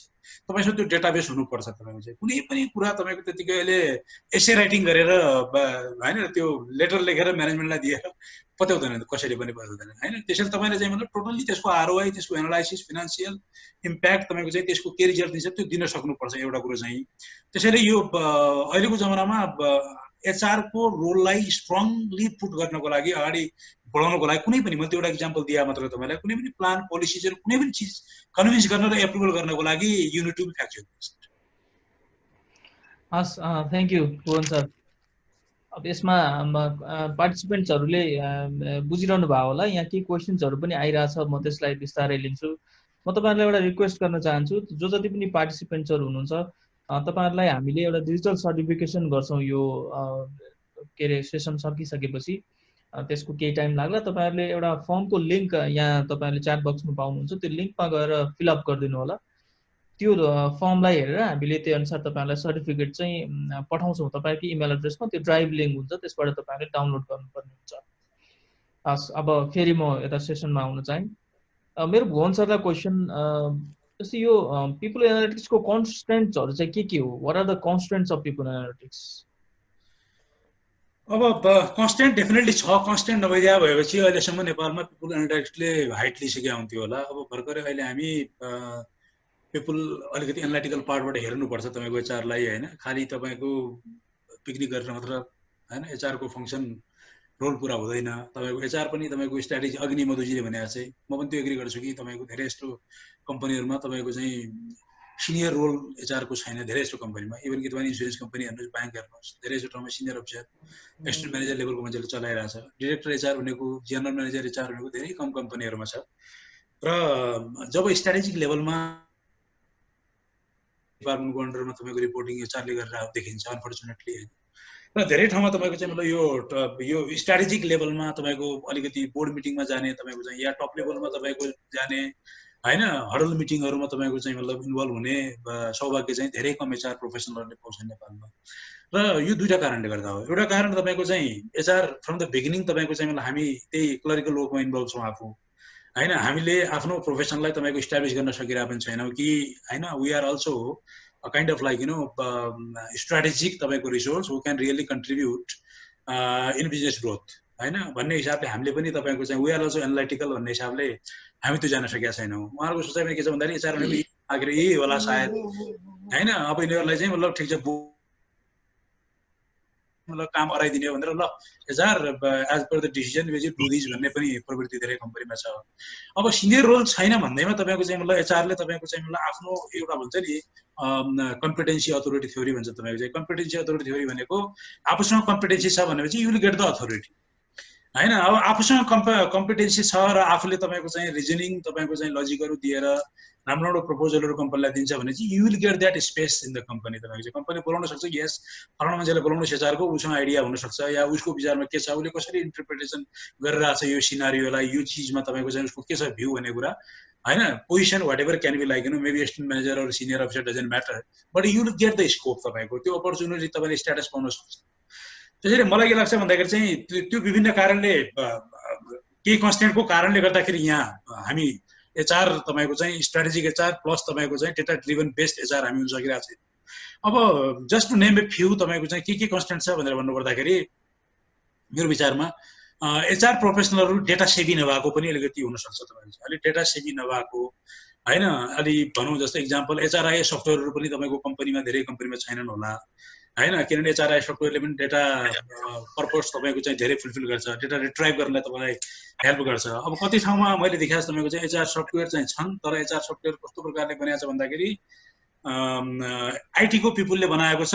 IT people is having no idea of HR तपाईँको चाहिँ हैन, मैले विथ ड्यु रेस्पेक्ट भन्नु खोजेँ। आइटी को मान्छेलाई प्योर टेक्निकल थाहा छ, उहाँहरूले भन्यो भने तपाईँको चाहिँ तपाईँको पर्पस अनुसार उहाँले बनाइदिन सक्नुहुन्छ। तर एचआर को मान्छे लाइक के मलाई नै के चाहिएको छ भन्ने थाहा छैन के, because conceptual skill from seeing things from big perspective भन्छ नि तपाईँको चाहिँ ओभरअल सिनारियोबाट एचआरलाई हेर्ने दृष्टिकोण तपाईँको चाहिँ एचआर पिपुलमा नै नभएको कारणले गर्दा भोलि मैले एनालाइसिस गर्नुपर्ने के हुन सक्छ, मैले कस्तो प्रकारले स्ट्राटेजिक लेभलमा कन्ट्रिब्युसन गर्नको लागि मेरो इन्टरप्रिटेसन मेरो आइडिएसन के हुन सक्छ भन्ने कुरा नबुझेर हैन र कपी पेस्ट गर्ने, तपाईँको ठिक छ फ्रन्ट कम्पनीको कस्तो छ त्यही सफ्टवेयर मेरोमा पनि राखिदिनुहोस् भनेर भन्ने, आफ्नो निड के हो भन्ने कुरा नबुझिकन त्यस्तो सफ्टवेयरहरू पनि तपाईँको चाहिँ मतलब नेपालमा धेरै छन् र आफ्टर सम टाइम तपाईँको फेरि त्यो आइसोलेट भएर जान्छ, त्यति युज हुँदैन त्यसको चाहिँ। अनि अर्को कुरा के छ भन्नुहुन्छ भनेपछि एचआर अघि त्यहाँ भने चाहिँ स्ट्राटेजिक लेभलमा एचआरलाई इन्भल्भ धेरै जस्तो कम्पनीमा नगराउनु पनि एउटा दुर्भाग्य हो। अब मैले अघि अलिक त्यो पोजिटिभ अप्टिमिस्टिक भ्यू भनेको तपाईँको नलेज राख्नुहोस्, तपाईँको प्रेजेन्टेसन गर्ने आफ्नो कुराहरू अगाडि राख्ने गर्यो भने चाहिँ maybe company will give you that space, तपाईँको authority that is call competence authority मैले भने। तर धेरै जस्तो समय के हुन्छ भन्दाखेरि त्यो सेल्फ इनिसिएसन नआउनु पनि सक्छ, बरु कम्पनीले नै तपाईँको चाहिँ एचआरलाई अलिक स्कोप दिएर तपाईँको चाहिँ होइन this is not a part of finance kind of like account, this is separate तपाईँको चाहिँ important department of the company, they are also strategic business partner भन्ने हिसाबले तपाईँको जस्तै बैंककै इक्जाम्पल लिनु, बैंकमा सिइओ छ, अरू फङ्सनको डेपुटी सिइओ हुन्छ, तपाईँको डिसिइओ भन्छ, अनि एचआरको चाहिँ कहीँ एसिस्टेन्ट म्यानेजर कहीँ सिनियर अफिसर, अब सिनियर कहीँ भयो भने चाहिँ म्यानेजर भनेपछि अब त्यो बिचमा धेरै ग्याप हुन्छ, सिइओसम्म तपाईँको चाहिँ मलाई एचआरको ग्याप धेरै छ बाहिरतिर हेर्दाखेरि चाहिँ। त्यसैले यो एउटा कारण चाहिँ हुनसक्छ। अर्को कुरा के भन्दाखेरि चाहिँ यो डेटा कलेक्सन पनि सजिलो छैन एउटा चाहिँ मतलब, त्यो कारण के छ भन्दाखेरि जस्तै कि प्रोफेसनल इन्स्टिट्युसन्सहरू जो तपाईँले देख्नुहुन्छ बाहिरतिर, जस्तै A1 वेट भन्ने एउटा चाहिँ मतलब बाहिर छ, त्यस्तै तपाईँको चाहिँ मतलब जस्तै इम्प्लोइ इन्गेजमेन्टको लागि ग्यालप भन्ने छ तपाईँको चाहिँ, एउटा अर्को चाहिँ ग्रेट प्लेस टु वर्क भन्ने छ एउटा चाहिँ मतलब कम्पनी हैन, तिनीहरूले चाहिँ मतलब डेटाहरू कलेक्सन गरिदिने, तपाईँलाई चाहिँ चार्ज लिन्छ, यस उनीहरूले राम्रो रिलायबल डेटाहरू कलेक्सन गरिदिने, they are internationally recognize institutions र उनीहरूले कन्फिडेन्सियली मेन्टेन पनि गर्छ, उनीहरूसँग प्रोफेसनलिजम पनि छ र उनीहरूले तपाईँको चाहिँ इन टर्म्स अफ इन्गेजमेन्ट भन्नुहोस् या स्यालेरी A1 वेटले तपाईँको चाहिँ स्यालेरी सर्भे गर्छ हैन। अब नेपालमा अब तपाईँले जस्तै कि कम्पेन्सेसन म्यानेजमेन्ट गर्नको लागि भोलि त डेटा कलेक्सन गर्नु पर्यो। अब मैले कसैलाई भन्यो भने चाहिँ उनीहरूले के भन्छ भन्दाखेरि सिम्पल तपाईँ चाहिँ होइन सर डेटा त दिनु मिल्दैन, तपाईँ चाहिँ हाम्रो कम्पनीको स्यालेरीहरू भन्नु मिल्दैन र भन्छ भने पनि राइटिङमा दिन सक्दैन तपाईँको चाहिँ, या फिलअप गरिदिन सक्दैन, अनि मुखले भनेको कुरा रिलायबल हुँदैन फेरि हैन, करिब यति छ यति छ भन्ने कुरा हुन्छ, अब त्यो त्यति रिलायबल हुँदैन। त्यसैले डेटा कलेक्सन गर्न एकातिर प्रब्लम छ। अनि एचआरआइएस तपाईँको चाहिँ मतलब सफ्टवेयरहरू त्यति एडभान्स लेभलको छैन, त्यो एचआर इन्भल्भ भन्दा पनि आइटी इन्भल्भ तपाईँको चाहिँ मतलब बढी हैन त्यस्तो देखिन्छ। अनि डेटा माइनिङको च्यालेन्जमा पनि के छ भन्दाखेरि चाहिँ इन्फर्मेसन भयोभरिको थुपारै जस्तै गुगलमा जस्तै नयाँ एचआरको मान्छे कुनै कम्पनीमा गयो भने उसले के गर्छ भन्दाखेरि चाहिँ मतलब गुगल भयोभरिको सम्पूर्ण कुरा पिपिटीदेखि लिएर इन्फर्मेसन डेटा सबै चिज त्यो जति जिबी छ तपाईँको चाहिँ मतलब पुरा भर्छ, लास्टमा चाहिने बेला तपाईँको चाहिँ त्यो हराउँछ आफै। त्यो डेटा यदि धेरै हुन्छ कि डेटा इन्फर्मेसन ओभरलोड भन्छ त्यसलाई अहिलेको जमानामा चाहिँ हैन। त्यसैले मलाई चाहिने डेटा के हो र कति डेटा मैले राख्नुपर्छ र त्यो डेटालाई चाहिएको बेला कसरी मैले त्यसलाई रिट्राइभ गर्न सक्ने, कसरी त्यसलाई युटिलाइज गर्ने। अब गुगलमा गयो भने यो पनि ठिकै लाग्छ त्यो पनि ठिकै लाग्छ, हजारवटा पिपिटी हुन्छ त्यहाँभित्र, हजारवटा इन्फर्मेसन छ, हजारवटा डेटा छ, त्यसैले त्यो पनि एउटा मेरो विचारमा च्यालेन्ज हो जस्तो लाग्छ। अर्को कुरा त्यो के अरे त्यो डेटा भ्यालुसिटी भन्छ तपाईँको चाहिँ मतलब यो कस्तो भन्दाखेरि इक्जाम्पल जस्तै एचआरआइएस छ तपाईँको चाहिँ सुरुमा एकजना मान्छे जोइन गर्न आएको 20 वर्ष अगाडि या 15 वर्ष अगाडि तपाईँ कम्पनीमा काम गर्यो होला, त्यतिखेर उसको एडुकेसन क्वालिफिकेसन एसएलसी पास छ होला इक्जाम्पल। एसएलसी पास भएको मान्छे अब आजको 20 वर्षपछि पिएचडी गरिसकेको छ, डक्टर भइसकेको छ, उसको स्पेसियालिटी धेरै हुनसक्छ, तपाईँको करियर होपिङ पनि भइसकेको छ, करियर होपिङ भइसकेको मान्छे पिएचडी गरिसकेको मान्छे, तर तपाईँको डेटाबेस के छ भन्दाखेरि his SLC pass and he belongs to तपाईँको इलाम भन्ने एउटा पर्टिकुलर ठाउँ छ जहाँ इलामहरू छोडिसकेको छ। जस्तो इक्जाम्पल तपाईँलाई मैले दिएको त्यसलाई भन्छ भ्यालुसिटी। तपाईँको इन्फर्मेसन जो डेटा छ त्यो हामी अपडेट गर्छौँ, जस्तो जेडी जब डिस्क्रिप्सन दिन्छौँ, अपोइन्टमेन्ट लेटर दिने बेलामा एउटा अपोइन्टमेन्ट लेटर सँगसँगै जेडी दिन्छौँ, जेडी हामी पढ्ने चलन पनि छैन लिने मान्छेलाई पनि, र दिने मान्छेले पनि अपडेट गरेर दिने चलन छैन, त्यो एकचोटि दिए पनि सक्यो तपाईँको चाहिँ त्यो फाइलमा गएर बस्छ। त्यो प्रकारको रिलायबिलिटी तपाईको के भन्छ यसलाई करेक्ट डेटा रिलायबिलिटी तपाईको चाहिँ डेटाहरु पाउने मार्केटबाट त्यो चाहिँ पनि अलिकति डिफिकल्टीजहरु छ। अनि क्वान्टिटेटिभ डेटा त तपाईको चाहिँ अलिकति एनालाइसिस गर्न सजिलो हुन्छ हैन। एउटा च्यालेन्ज के छ भन्दाखेरि चाहिँ यो एचआर एनालिटिक्समा एचआर भनेको सबै क्वान्टिफाई गर्न सकिन्न तपाईको चाहिँ सबै डेटा जस्तै यो फाइनान्स जस्तो हैन।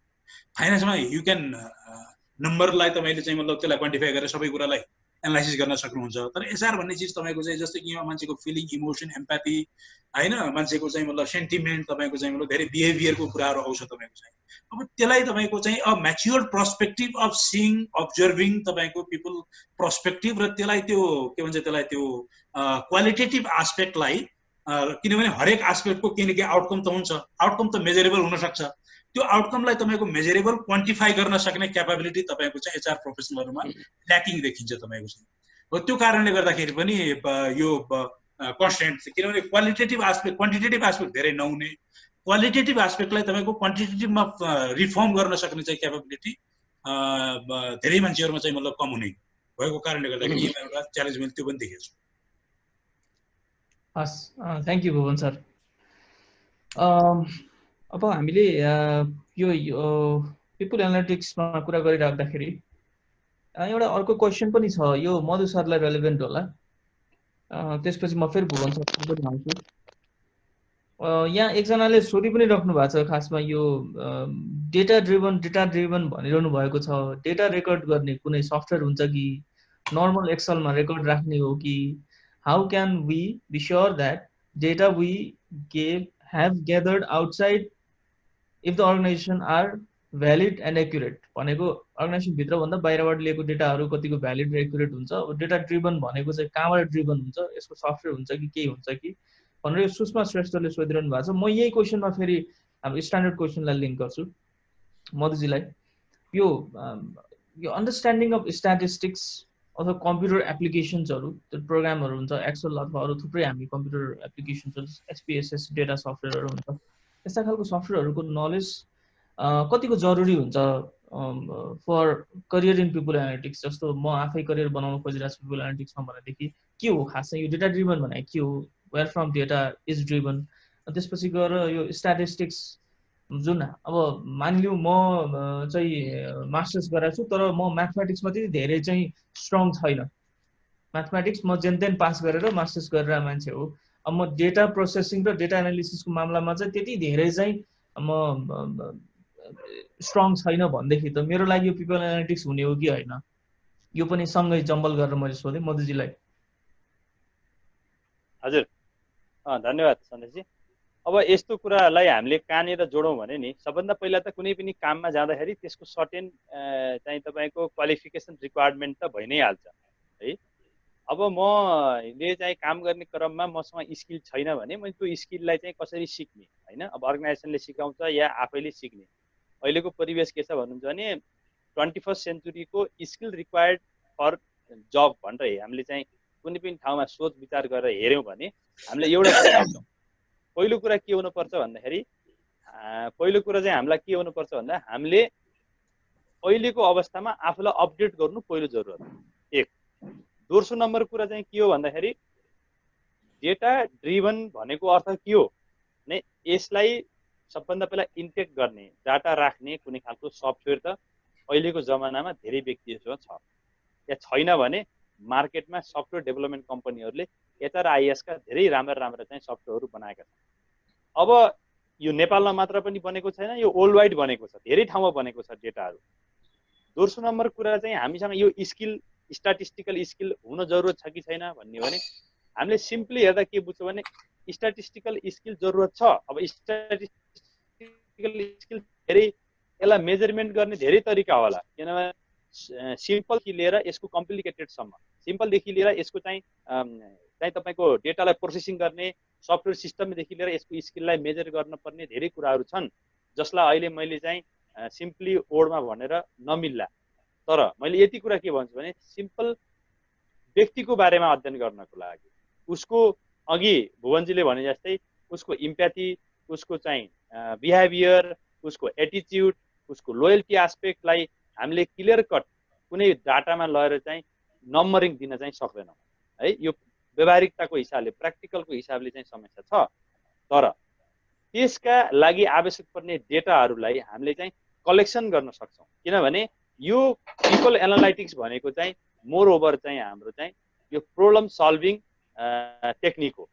त्यो प्रब्लम सल्भिङ टेक्निक भएको हुनाले हामीले चाहिँ यसलाई चाहिँ सबभन्दा पहिला चाहिँ उसका पिपलसँग रिलेटेड कुराहरूलाई डेटा कलेक्सन चाहिँ गर्नु पर्यो, एक।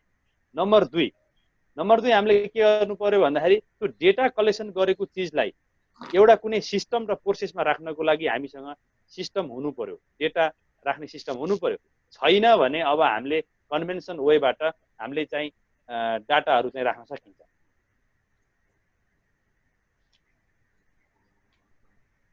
है, अब अर्को एङ्गलमा हामीले हेर्दा के भन्दाखेरि त्यो सिस्टम छैन मसँग भनेर म त्यतिकै चुप लाग्नु त भएन।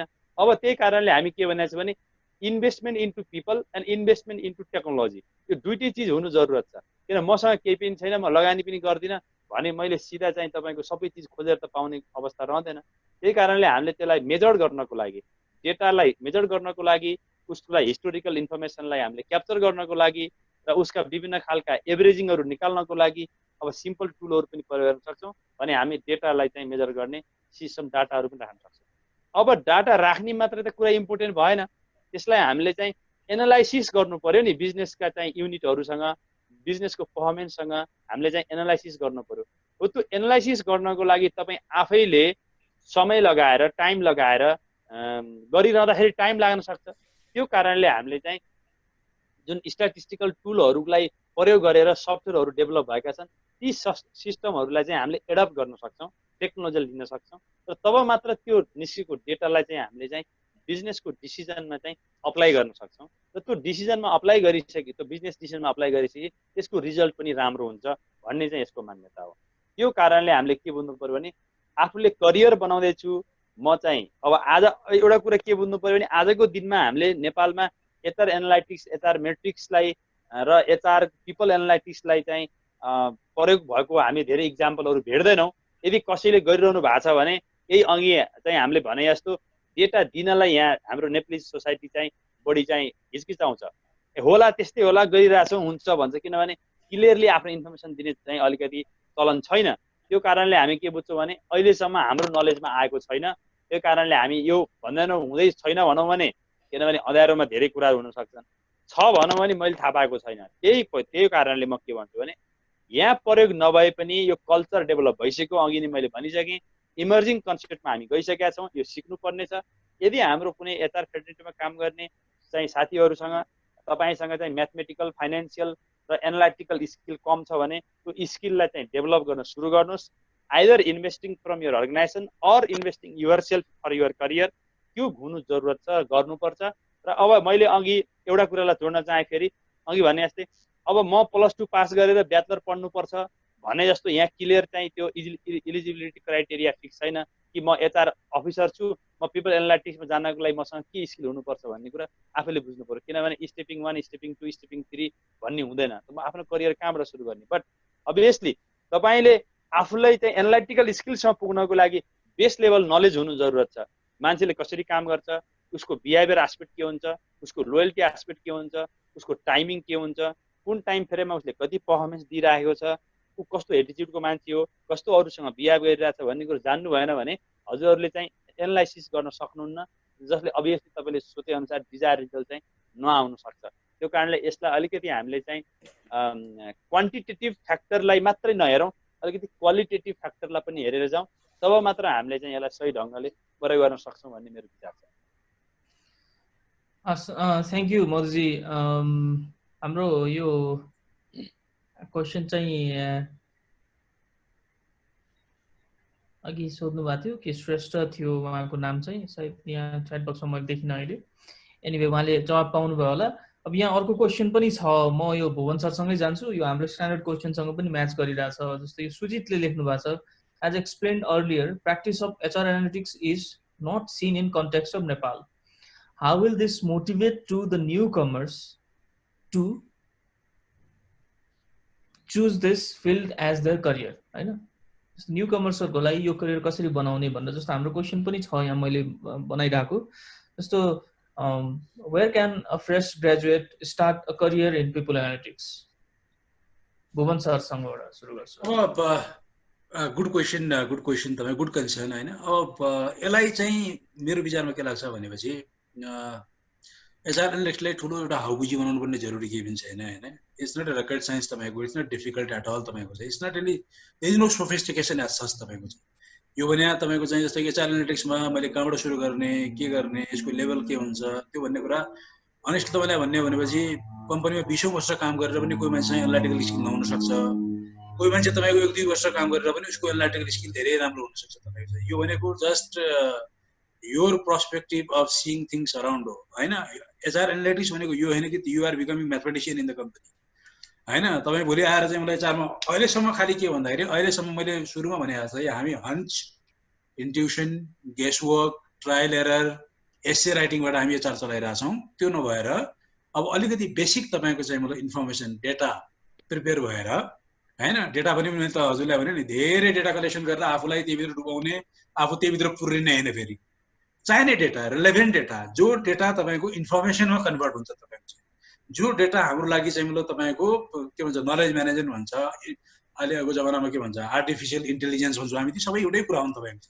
त्यो आर्टिफिसियल इन्टेलिजेन्स भने पनि तपाईँको चाहिँ मतलब डेटा नभइकन आउँदैन तपाईँसँग चाहिँ होइन। त्यसैले कुनै पनि काम गर्नको लागि तपाईँ एउटा फ्याक्चुअल हुने डेटा हुने, डेटा लिएर डेटा कहाँ राख्ने भन्ने कुरा त अब घरमा सामान किन्दा हामी घरमा कसरी मिलाएर राख्छौँ भन्ने कुरा होइन। त्यसैले अब डेटा कहाँ राख्ने भन्ने कुरा चाहिँ एउटा गुगल ड्राइभमा राख्न सक्नुहुन्छ तपाईँ चाहिँ, आफूलाई चाहिएको कुरा सबै डेटा राख्ने पनि होइन। अर्को कुरा त्यो डेटालाई तपाईँ चाहिँ कुनै एउटा एचआर सफ्टवेयर बनाएर या त्योसँग कम्प्याटेबल बनाएर त्यो भित्र पनि गर्नु, जो खोजेको बेला पाइनु पर्यो तपाईँको चाहिँ, डेटा आफूलाई चाहिएको बेला पाउनु पर्यो र त्योसँग तपाईँको चाहिँ मतलब जस्टिफिएबल तपाईँको चाहिँ रिजनिङ कुनै पनि चाहिँ मतलब प्रपोजल गर्दाखेरि तपाईँले त्यो त्यो के भन्छ त्यसलाई लिङ्क गरेर तपाईँको यो छ है स्ट्याटस यो छ। हाम्रोमा जस्तै इक्जाम्पल लागि नेपालमा एभरेज तपाईँको चाहिँ मतलब स्यालेरी यो छ या एभरेज तपाईँको स्यालेरी इन्क्रिमेन्ट यति % दिइरहेछ कम्पनी भन्ने कुरा तपाईँले कम्पनीलाई प्रपोज, हामीले 10% किन दिने भन्दाखेरि किनभने हाम्रो इन्डस्ट्रीमा तपाईँको चाहिँ मतलब स्यालेरी अलरेडी तपाईँको चाहिँ मतलब बिलो एभरेज छ, त्यही भएर हामीले चाहिँ मतलब अब अपलिफ्ट गर्नु जरुरी छ हामीले भनेर भन्नको लागि डेटा दिने कुरा हो। त्यसैले रकेट साइन्स केही पनि छैन यसमा। अब यहाँ म्याथमेटिसियन तपाईँको चाहिँ म्याथमेटिकल तपाईँको स्किल एकदमै धेरै चाहिने, तपाईँको स्ट्याटिस्टिकल टुल्सहरू तपाईँको चाहिँ धेरै नै प्रयोग हुने, तपाईँको त्यो इन्सुरेन्स कम्पनीको त्यो रिस्क एसेसमेन्ट गर्ने मान्छे जस्तो तपाईँको चाहिँ मतलब त्यो पनि होइन होइन, बिल्कुलै सिम्पल छ। अलिकति एक्सेल आइडिया छ तपाईँसँग, धेरै जस्तो काम त अहिले चाहिँ मतलब एक्सेलले पनि गरिहाल्छ डेफिनेटली यस। अब अलिकति आइडियाहरू छ तपाईँसँग भनेपछि मेन कुरा के हो भन्नुहुन्छ भनेपछि यो भने एचआरको कुनै एउटा सेपरेट फङ्सन होइन। यो चाहिँ यो भनेको एचआरकै फङ्सन हो र एचआरमा तपाईँको अहिले एनालिटिकल स्किल तपाईँसँग भएन भनेपछि भोलि अलिकति जस्टिफाई गर्न तपाईँलाई गाह्रो होला, काम गर्न गाह्रो हुन्छ भन्ने। र अब एचआर एनालिटिकल स्किल भनेको या एचआर एनालिटिकल मात्र काम गर्ने डिपार्टमेन्ट छुट्टै भन्ने चाहिँ होइन। इभन कि जनरल म्यानेजरले पनि एनालाइसिस गर्न सक्नु पर्यो, तपाईँको एचआर अफिसरले पनि एनालाइसिस गर्न सक्नु पर्यो। अब एनालाइसिस गर्दाखेरि चाहिँ मतलब you can start from recruitment, then you can slowly go to for example to assess तपाईँको चाहिँ के भन्छ competency level of people, training requirement TNA भन्छ, ट्रेनिङ रिक्वायरमेन्ट तपाईँको निड एसेसमेन्ट निकाल्नलाई त्यो पनि चाहिन्छ, डेटा नै चाहिन्छ हामीलाई। अहिले एक्जिस्टिङ स्ट्रेन्थ के हो मान्छेहरूको चाहिँ, भोलिको दिनमा हामीलाई कुन स्ट्रेन्थ चाहिँदैछ भन्नेको लागि डेटा चाहियो नि त हामीसँग चाहिँ। अहिलेको मान्छेको स्ट्रेन्थ हामीलाई थाहा छैन भने चाहिँ कसरी हुन्छ? त्यो सिम्पल कुरो छ, गाह्रो कुरो केही पनि छैन। त्यसैले एउटा मात्र एस्पेक्ट होइन तपाईँको चाहिँ, यो स्लोली तपाईँको कति मान्छे हामीले देखाएको छ तपाईँको जोसँग डेटा छ तर डेटा मात्र भएर भएन। अब एनालिटिकल स्किल भने के भन्दाखेरि डेटालाई तपाईँको चाहिँ रिट्राइभ गरेर त्यसलाई प्रेजेन्टेसन गर्ने होइन, त्यसलाई चाहिँ के भने आर्ट हो। यो भने आर्ट पनि एउटा कला पनि हो क्या तपाईँको चाहिँ, डेटालाई तपाईँले कसरी प्रेजेन्ट गर्नुहुन्छ कन्भिन्सिङ वेमा होइन। त्यसैले मलाई के लाग्छ भन्नुहुन्छ भने यसको लागि कुनै सेपरेट तपाईँको कोर्स गर्नुपर्ने, म्यानेजमेन्ट पढेको मान्छे जो करियर बनाउन चाहन्छ एचआरमा बेसिक तपाईँको चाहिँ मतलब प्लस माइनस जोड घटाउ होइन, सामान्य चिजहरू आइहाल्छ, ठुलो कुरो होइन। बेसिक एक्सेलले पुग्छ यसलाई, एडभान्स एक्सेल पनि तपाईँलाई चाहिँदैन, बेसिक एक्सेल भए पुग्छ। र अलिकति प्रेजेन्टेसनहरू आर्टिस्टिक वेमा तपाईँले गर्ने हो भनेपछि अलिकति डायग्राम, पाइ चार्ट, तपाईँको चाहिँ बारहरूमा अलिकति गर्दाखेरि तपाईँको चाहिँ कम्पेरिटिभ देखिन्छ अथवा आफ्नो स्ट्याटस कहाँ छ भनेर थाहा हुन्छ। त्यति कम्प्लिकेटेड एमा अब तपाईँलाई if you really want to develop yourself in HR and that is something actually you know your purpose in life, I don't think actually there is any difficulty. हस्, थ्याङ्क यू भुवन सर। म मधु सरसँग जान चाहन्छु। त्यसभन्दा अगाडि quickly म सबै पार्टिसिपेन्ट्सहरूलाई फेरि रिमाइन्डर एउटा दिन चाहन्छु। हाम्रो यो एउटा सर्टिफिकेटको लिङ्क हामीले यो च्याट बक्समा सेयर गरेका छौँ, प्लिज त्यसलाई फिलअप गरिदिनु होला सो द्याट तपाईँहरूलाई हामीले डिजिटल सर्टिफिकेसन दिन मिलोस्। र हामीले तपाईँहरूको डिजिटल सर्टिफिकेसन चाहिँ थ्रु इमेल पठाउँछौँ। तपाईँहरूको इमेलमा त्यो ड्राइभ लिङ्क हुन्छ, त्यसमा गएर तपाईँहरूले डाउनलोड गर्नुपर्ने हुन्छ। म फेरि मधु पौडेल सरसँग आउन चाहन्छु। एउटा क्वेसन छ, यो फेरि पार्टिसिपेन्ट्सहरू क्वेसन पनि छ, त्यसमध्ये 2-3वटा मैले फिल्टर पनि गरेको छु, त्यसलाई हामी लास्टमा ल्याउँला। सो एउटा क्वेसन के छ भन्दाखेरि, जस्तो हामीले यो पिपल एनालिटिक्समा काम गरिराख्दाखेरि अथवा पिपल एनालिटिक्सको कुरा गरिराख्दाखेरि पिपल एनालिटिक्समा बिहेभियर एनालिटिक्स चाहिँ कसरी जोडिया हुन्छ? जस्तो पिपल एनालिटिक्स भन्ने बित्तिकै त पिपलको काम मात्र आउँदैन होला, पिपलको बिहेभियरको पार्ट पनि एक्जामिन गरिन्छ होला। त्यो चाहिँ कुनै त्यस्तो टुल्स इक्विपमेन्ट्सहरू अथवा केही त्यस्तो प्रोसेस सिस्टमहरू हुन्छ पिपल एनालिटिक्स भित्र जसले चाहिँ पिपलको चाहिँ बिहेभियरल एस्पेक्टलाई पनि एनालाइज गर्न सक्छ? मधु सर यसमा के छ भन्नुहुन्छ भने, अब बिहेभियरल साइन्सको हिसाबले हैन, अब बिहेभियरल स्टडीको हिसाबले हामीले चाहिँ यो बिहेभियरलाई कहिले पनि क्वान्टिफाई गर्न सकेका छैन। पहिलो हामीले यो बुझ्नु पर्यो है। अब पिपल एनालाइटिक्सले के भन्छ भने, अलिकति समहाउ हामीले चाहिँ डेटाहरूलाई चाहिँ क्वान्टिफाई गरेर रिजल्टसँग पुग्नुपर्छ भन्ने कन्सेप्ट हो। तर यसमा अर्को चिज के छ नि, बिहेभियर त यो पिपलसँग जोडिएको विषय भएको हुनाले र अभियसली पिपल को बिहेभियर चाहिँ पिपल एनालाइटिक्स भित्र यसले असर गर्छ, यसको फ्याक्टर भित्र पर्यो। तर यसलाई यसको टुल चाहिँ होइन। यसलाई चाहिँ हामीले कसरी बुझ्नु पर्यो भन्दाखेरि, मैले के गर्छु एज अ पर्सन, मेरो बिहेभले मैले गरेको कामको पर्फर्मेन्समा इम्प्याक्ट गर्छ। जस्तै मेरो बिहेभियर के छ भने, कामलाई अहिले रेस्पोन्स नगर्ने, म अलि नन रेस्पोन्सिभ बिहेभियरको मान्छे छु भने मैले अर्गनाइजेसनको मेरो कलिगहरूलाई पनि त्यस्तो खालको चाहिँ असर परेको हुन्छ कि केही काम मैले उहाँलाई दिएँ भने मेरो यो काम चाहिँ 7 दिनपछि आउँछ या 5 दिनपछि आउँछ या 72 घन्टामा आउँछ या 24 घन्टामा आउँछ। त्यो मेरो आफ्नो बिहेभियरले चाहिँ मान्छेहरूलाई रेस्पोन्सिभ बनाइरहेछ कि यस्तो खालको हो भनेर। तर यसभित्र कस्तो हुन्छ नि, बिहेभियरभित्र मान्छेको सेन्टिमेन्ट पनि हुन्छ। मलाई के कुराको के प्रभावको काम आयो या कुनसँगको इन्ट्रेस्ट, उसको इन्ट्रेस्टसँग जोडिएको हुन्छ, त्यो काम आयो भने मैले फास्ट उसको रेस्पोन्स गर्छु हैन। अनि अथवा मलाई केही कुराले मोटिभेट गरेको हुन्छ हैन, यो मलाई मेरो रिवार्डसँग मोटिभेसन जोडिएको कुरा छ हैन। मैले यो काम सकेँ भने मलाई चाहिँ एमडी अवार्ड मिल्नेवाला छ या मलाई केही चाहिँ अवार्ड मिल्नेवाला छ, यसलाई मैले चाँडै सक्नुपर्छ भन्ने खालको चाहिँ भावना मलाई चाहिँ आयो भने मैले चाँडै सक्दिन सक्छु, जसले मेरो पर्फर्मेन्समा पर्छ। त्यो कारणले गर्दा के हुन्छ भने, बिहेभियर भनेको ओभरअल एस्पेक्ट हो ह्युमनको। त्यो ह्युमनको त्यो एस्पेक्टलाई हामीले चाहिँ क्वान्टिफाई गरेर यहाँ यसरी मेजर गर्ने भन्दा पनि त्यो बिहेभियरलाई वर्कप्रति चाहिँ तपाईँ कामप्रति चाहिँ रिलेट गर्नको लागि के फ्याक्टरले उसको बिहेभियरलाई असर गर्छ, त्यो फ्याक्टरलाई हामीले चाहिँ लिङ्कअप गर्न सकियो भने यसले हामीलाई डिसिजन मेकिङमा लान, जुन मैले एनालाइटिक्सको कुरा गरेको छु, त्यो खालमा जानलाई हामीलाई अभियसली सपोर्ट गर्छ है। त्यो कारणले गर्दा बिहेभियर एनालाइसिस चाहिँ अब यसलाई मैले आफ्नो अध्ययनको हिसाबले पर्सपेक्टिभ भन्दाखेरि ठ्याक्क हामीले पढेको कोर्स कन्टेन्टमा चाहिँ पिपल एनालाइटिक्स भित्र पिपल बिहेभियर भन्ने चाहिँ छैन। यसलाई अलिकति मैले क्लियरै गराइदिनुपर्छ। तर सब्जेक्टिभ हिसाबले हेर्ने हो र यसलाई व्यवहारिक प्र्याक्टिकल अप्रोचमा हेर्ने हो भने अघि मैले भनेको एक्सप्लेनले चाहिँ त्यो पिपलको बिहेभियरलाई उसको पर्फर्मेन्ससँग लिङ्क गर्न चाहिँ हामी सक्छौँ र यसबाट हामीले अध्ययन पनि अगाडि लान सक्छौँ। हस्, थ्याङ्क यू मधुजी।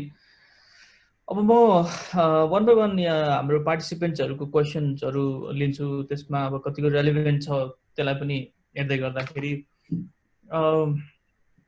रञ्जना पाठकले चाहिँ एउटा क्वेसन गर्नुभएको छ, इफ देयर आर 2 एप्लिकेन्ट्स, यो थोरै यो टपिकसँग नमिल्न पनि सक्छ, फेरि हामी ह्युमन रिसोर्स डिपार्टमेन्टमै काम गरिराखेको अथवा एचआरलाई नै बढी टार्गेट गरे भएर यो क्वेसन चाहिँ म भुवन सरबाट सुरु गर्छु। If there are 2 applicants, one is over qualified with no experience and other one is much experience with not meeting the education criteria given in the vacancy, यो सिचुएसन भयो, according to this, which one would you prefer, on what basis?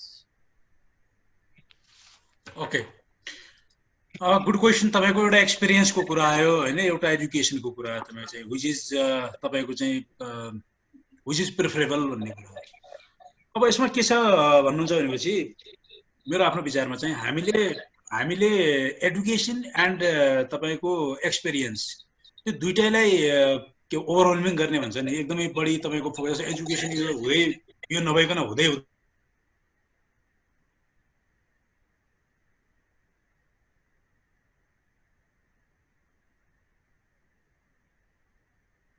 तपाईको चाहिँ number of years I have seen people who have who have worked in particular field where they are doing their life. I know. And on the other side, you can see people actually having 1 year of experience, but they master almost everything. They have more exposure. त्यसैले number of years को आधारमा experience लाई define गर्न त्यति I have seen people, as I said, like people working for 10 years, 15 years, 20 years, but still they are dumb kind, like they have no idea what they are doing. But at the same time, 2 years.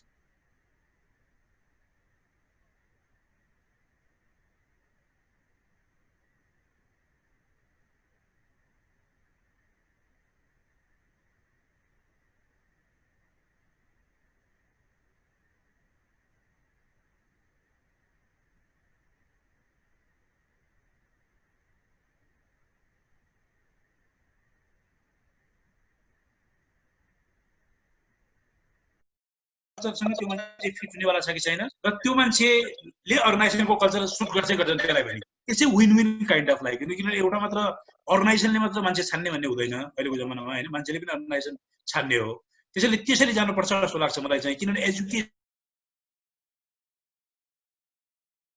तपाईको experience त्यति काम लाग्छ मलाई लाग्दैन you need to have a proper you need to apply a balanced approach. I would say balanced approach.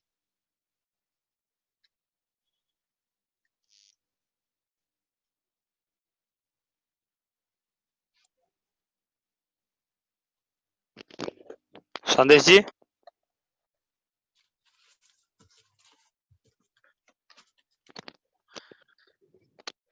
I think some technical issue.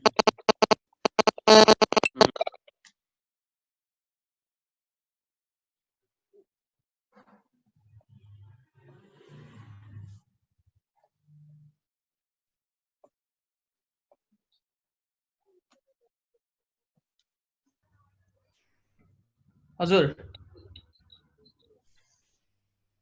म एकैछिन मेरो यहाँ टेक्निकल प्रब्लमले गर्दाखेरि डिस्टर्ब भएँ सुनिरहनु भएको छ मलाई सुनिया छ हजुर ठीक छ अब म सेकेन्ड क्वेशनमा जान्छु अर्को क्वेशन चाहिँ प्रिया धुन्जुले सोध्नु भएको छ यो क्वेशन चाहिँ म मधु सरलाई दिन चाहन्छु जस्तो अहिले के सोध्नु भएको छ भने during this pandemic many companies might shut down or cut down employees.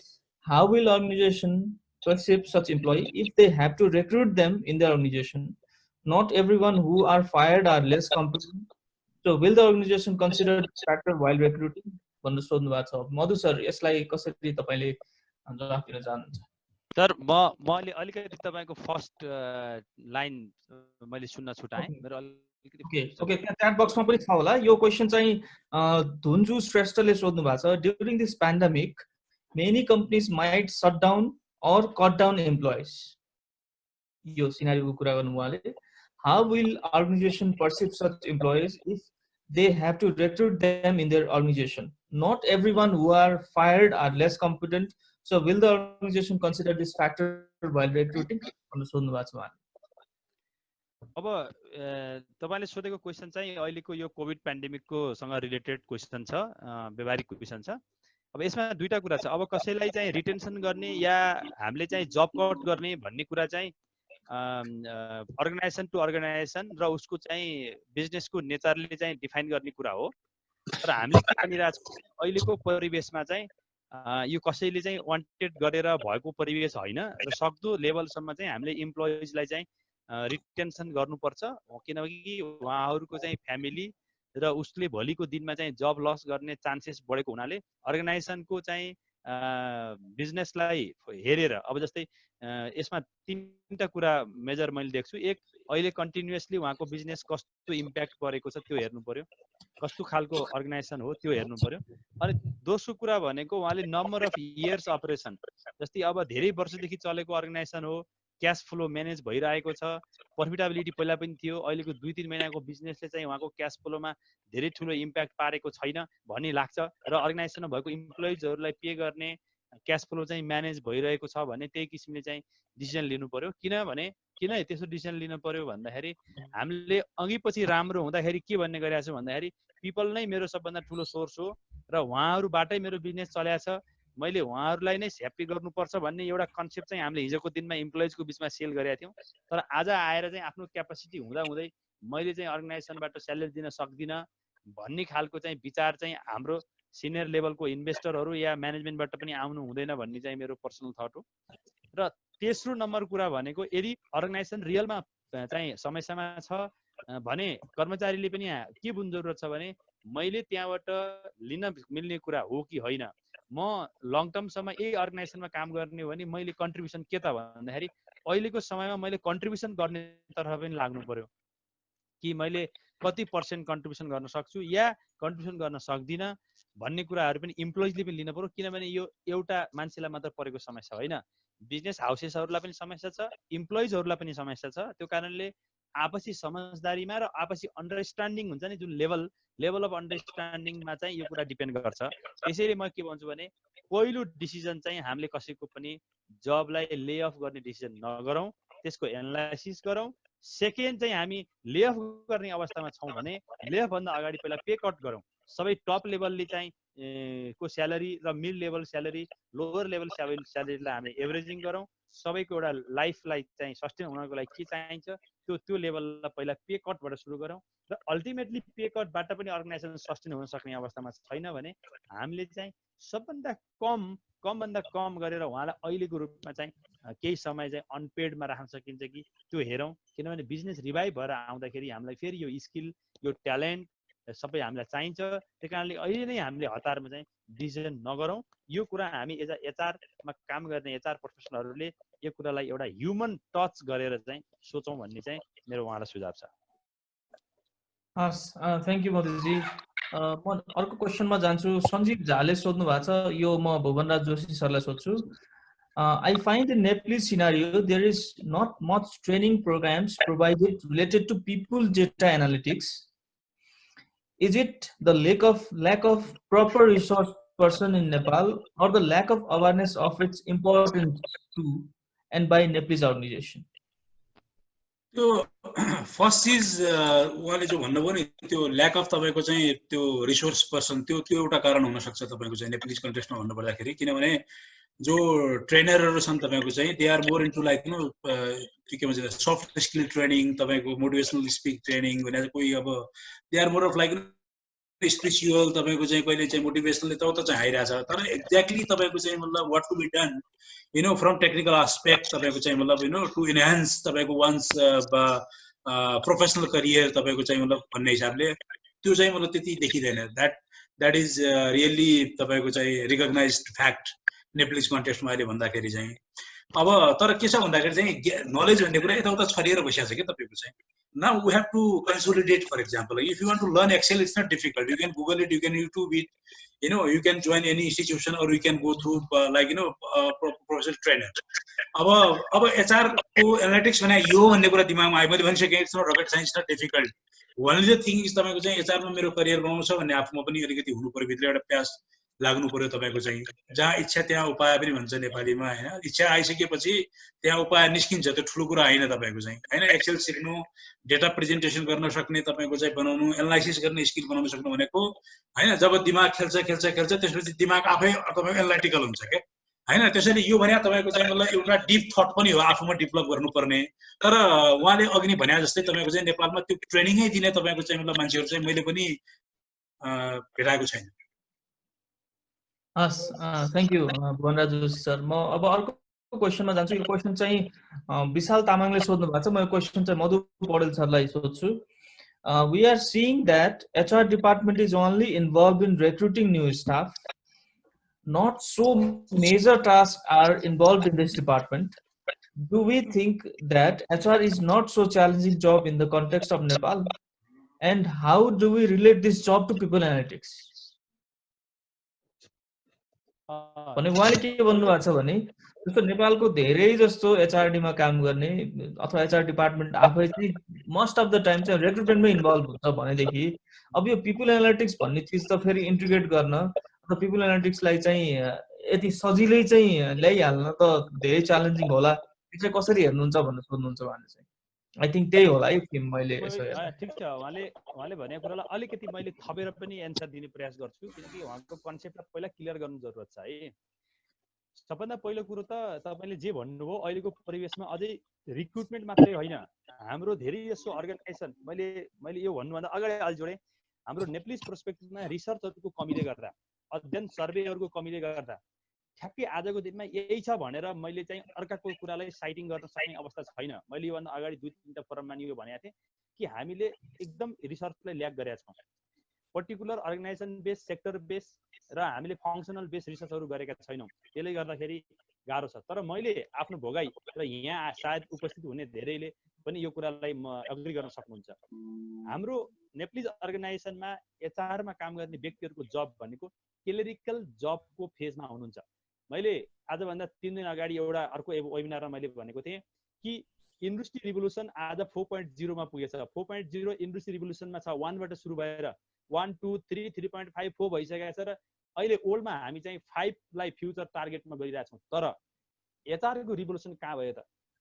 एचआरको revolution हामीले चाहिँ क्लेरिकल जबबाट सुरु गरेको आजको दिनमा पनि हामी क्लेरिकल जबमा धेरै अर्गनाइजेसनहरू चाहिँ त्यही पुगेको छ। तर ओल्डलाई हेर्नुहुन्छ भने आज एचआरको रोल भनेको बिजनेस लिडर्स स्ट्राटेजिक लेभलको बिजनेस लिडरमा पुगेको छ। कप चाहिँ तपाईँको यसरी चाहिँ तपाईँको अपवार्डिङ ट्रेडमा गएको छ। तर हामी नेप्लिज पर्सपेक्टमा हेर्ने भने किन हामी पछाडि छौँ त? यसको लजिक, यसको रिसर्च र यसको अनुसन्धान गर्नु जरुरत छ। तर मलाई तपाईँले भन्नुहुन्छ भने यो सबै भनेको हाम्रो आफ्नो माइन्डसेट हो। यसलाई हामी अर्गनाइजेसनमा यसलाई चेन्ज गरेर हामीले चाहिँ एउटा कम्पेटेन्सीको हिसाबले हामीले आफ्नो स्किललाई यो एचआर डिपार्टमेन्ट भनेको यो क्लेरिकल गरेर ल है फलानाको स्यालेरी बढेको छ आज उसको चाहिँ इन्क्रिमेन्ट लेटर इस्यु गरिदेऊ भनेर हुने जब होइन भन्ने कुरो बुझाउनु जरुरत छ। होइन ऊ आज अब्सेन्टिजममा उसको धेरै बढेको छ, उसलाई चाहिँ एउटा वारेन्ट लेटर इस्यु गर है भनेर अर्काले भनेर वारेन्ट लेटर बनाउने एचआर डिपार्टमेन्ट होइन। हामीले यसलाई बुझ्नु पर्यो। हामीले कहाँ बुझ्नु पर्यो भने ठिक छ ती भनेका एउटा पार्ट अफ फङ्सनमा हामी चाहिँ काम गर्न सक्छौँ, बट एउटा डिरेक्सनको आधारमा कसैलाई हायरिङ गर्ने कसैलाई फायरिङ गर्नेको लागि मात्र डिपार्टमेन्ट बनेको होइन। यो अलिकति टेक्निकल चाहिँ डिपार्टमेन्ट हो जसले चाहिँ एउटा महत्त्वपूर्ण पक्ष चाहिँ तपाईँको लेबर, तपाईँको चाहिँ क्यापिटल र ल्यान्ड जुन हामीले चाहिँ एउटा बिजनेसको महत्त्वपूर्ण पार्ट हेर्छौँ त्यसलाई पनि चलाउने सबभन्दा महत्त्वपूर्ण चिज भनेको लेबर। त्यसलाई हामी ह्युमनलाई चाहिँ जोडेका छौँ। यसलाई हामीले सजिलै चाहिँ क्लेरिकल जबमा मात्रै फोकस गर्न हुँदैन भन्ने कन्सेप्ट तपाईँ आज एचआर डिपार्टमेन्टमा काम गर्नु भएको छ, तपाईँले पनि भन्नु पर्यो, हामी पनि भनिरहेछौँ, अर्कोलाई म यही भन्न भन्छु। त्यो कारणले गर्दाखेरि रिक्रुटमेन्टलाई मात्र फोकस गर्ने जब होइन, recruitment a part of job. किनभने ह्युमन रिसोर्सको मेजर 4 पिलर्सको बारेमा हामी सबैले अध्ययन गरेका छौँ होइन, ADUM को बारेमा अध्ययन गरेका छौँ। रिक्रुटमेन्टलाई हामीले हेर्ने हो भने, एक्विजिसनलाई मात्र हेर्ने हो भने हामीले अहिले यसलाई चाहिँ पूर्ण रूपमा यसको इसेन्स र यसलाई स्पिरिचुअल्ली हामी डिफाइन गर्न सक्दैनौँ। त्यो कारणले हामी त्यहाँ मात्र फोकस नगरौँ। अब यसलाई नगरौँ किनभने अब हामी त मैले भने इन्डस्ट्री इरा 4.0 बाट हामी अब 5 को कल्पना गरिरहेछौँ। अब एचआरलाई हामीले आज ट्रेन एनालाइसिस गरेर हेर्ने हो भने एचआरलाई क्लेरिकल जबबाट आज हामी डिजिटलाइजेसन जबमा जानुपर्छ भनिरहेका छौँ। तर हाम्रो माइन्डसेट चाहिँ कमजोर भइरहेको छ। यो कमजोर माइन्डसेटलाई अलिकति हामी अगाडि बढाउनुपर्छ। र अर्को च्यालेन्जेस के हो भन्दै पिपल एनालाइटिक्स भनेको कुरा यो डिजिटलाइजेसन ओल्डमा जानको लागि यसैको लागि नै हामीलाई यो स्किल रिक्वायरमेन्ट भएको छ। च्यालेन्जेस छन्। किन च्यालेन्जेस छन् भन्दाखेरि हामीले आफ्नो अर्गनाइजेसनलाई चेन्ज गर्नु छ, अर्गनाइजेसनमा इन्भल्भ भएका लिडरसिपहरूको माइन्डसेटलाई चेन्ज गर्नुपर्ने छ र उहाँहरूलाई चाहिँ हामीले अघि भने जस्तै भुवनजीले भन्दै हुनुहुन्थ्यो नि एस्से राइटिङ गरेर ल है यो गरौँ भनेर कसैले गर्नेवाला छैन। यसका प्रज र कन्स, यसका एडभान्टेजेस डिसएडभान्टेजेस, मेरिट डिमेरिट्स सबै एनालाइसिस गरेर लाने जिम्मा एचआर डिपार्टमेन्टमा काम गर्ने तपाईँ हाम्रो हो। त्यो कारणले तपाईँ हामी जति बढी क्यापेबल भयौँ, जति बढी एनालाइटिक्स भयौँ, त्यति बढी तपाईँको चाहिँ स्थान हुन्छ अर्गनाइजेसनमा। तपाईँले पाउनुहुन्छ त्यहाँबाट चाहिँ त्यो एउटा मान मर्यादा पाउनुहुन्छ, तपाईँको स्थान हुन्छ। तपाईँ सिनियर लेभलको नभइकन पनि बोर्डको मिटिङमा बस्न सक्नुहुन्छ बिकज अफ युर कम्पिटेन्सी। यो कुरा बुझ्नु जरुरत छ। त्यसैले हामीले चाहिँ पिकनिक अर्गनाइज गर्ने, सर्ट टर्म ह्याप्पिनेस क्रिएट गर्ने, कसैको बर्थडे मनाउने, कसैलाई फायरिङ गर्नलाई हामी हेल्प गर्ने, कसैलाई हायरिङ गर्न मात्र हेल्प गर्नेमा एचआर डिपार्टमेन्ट सीमित छैन भन्ने कुरा आजदेखि तपाईँ हामीले बुझ्नुपर्छ। यही नै चाहिँ तपाईँको अहिलेको अपरिहार्य चाहिँ कुरा हो। यसमा हामी नलेज अगाडि बढाउनुपर्छ। म तपाईँलाई यही सल्लाह दिन चाहन्छु। हस्, थ्याङ्क यू मधु सर। अब हामी अलमोस्ट सेसनको एन्डतिर पुगिसकेका छौँ। अब म एउटा क्वेसन राख्न चाहन्छु, यो चाहिँ हाम्रो भुवन सरलाई।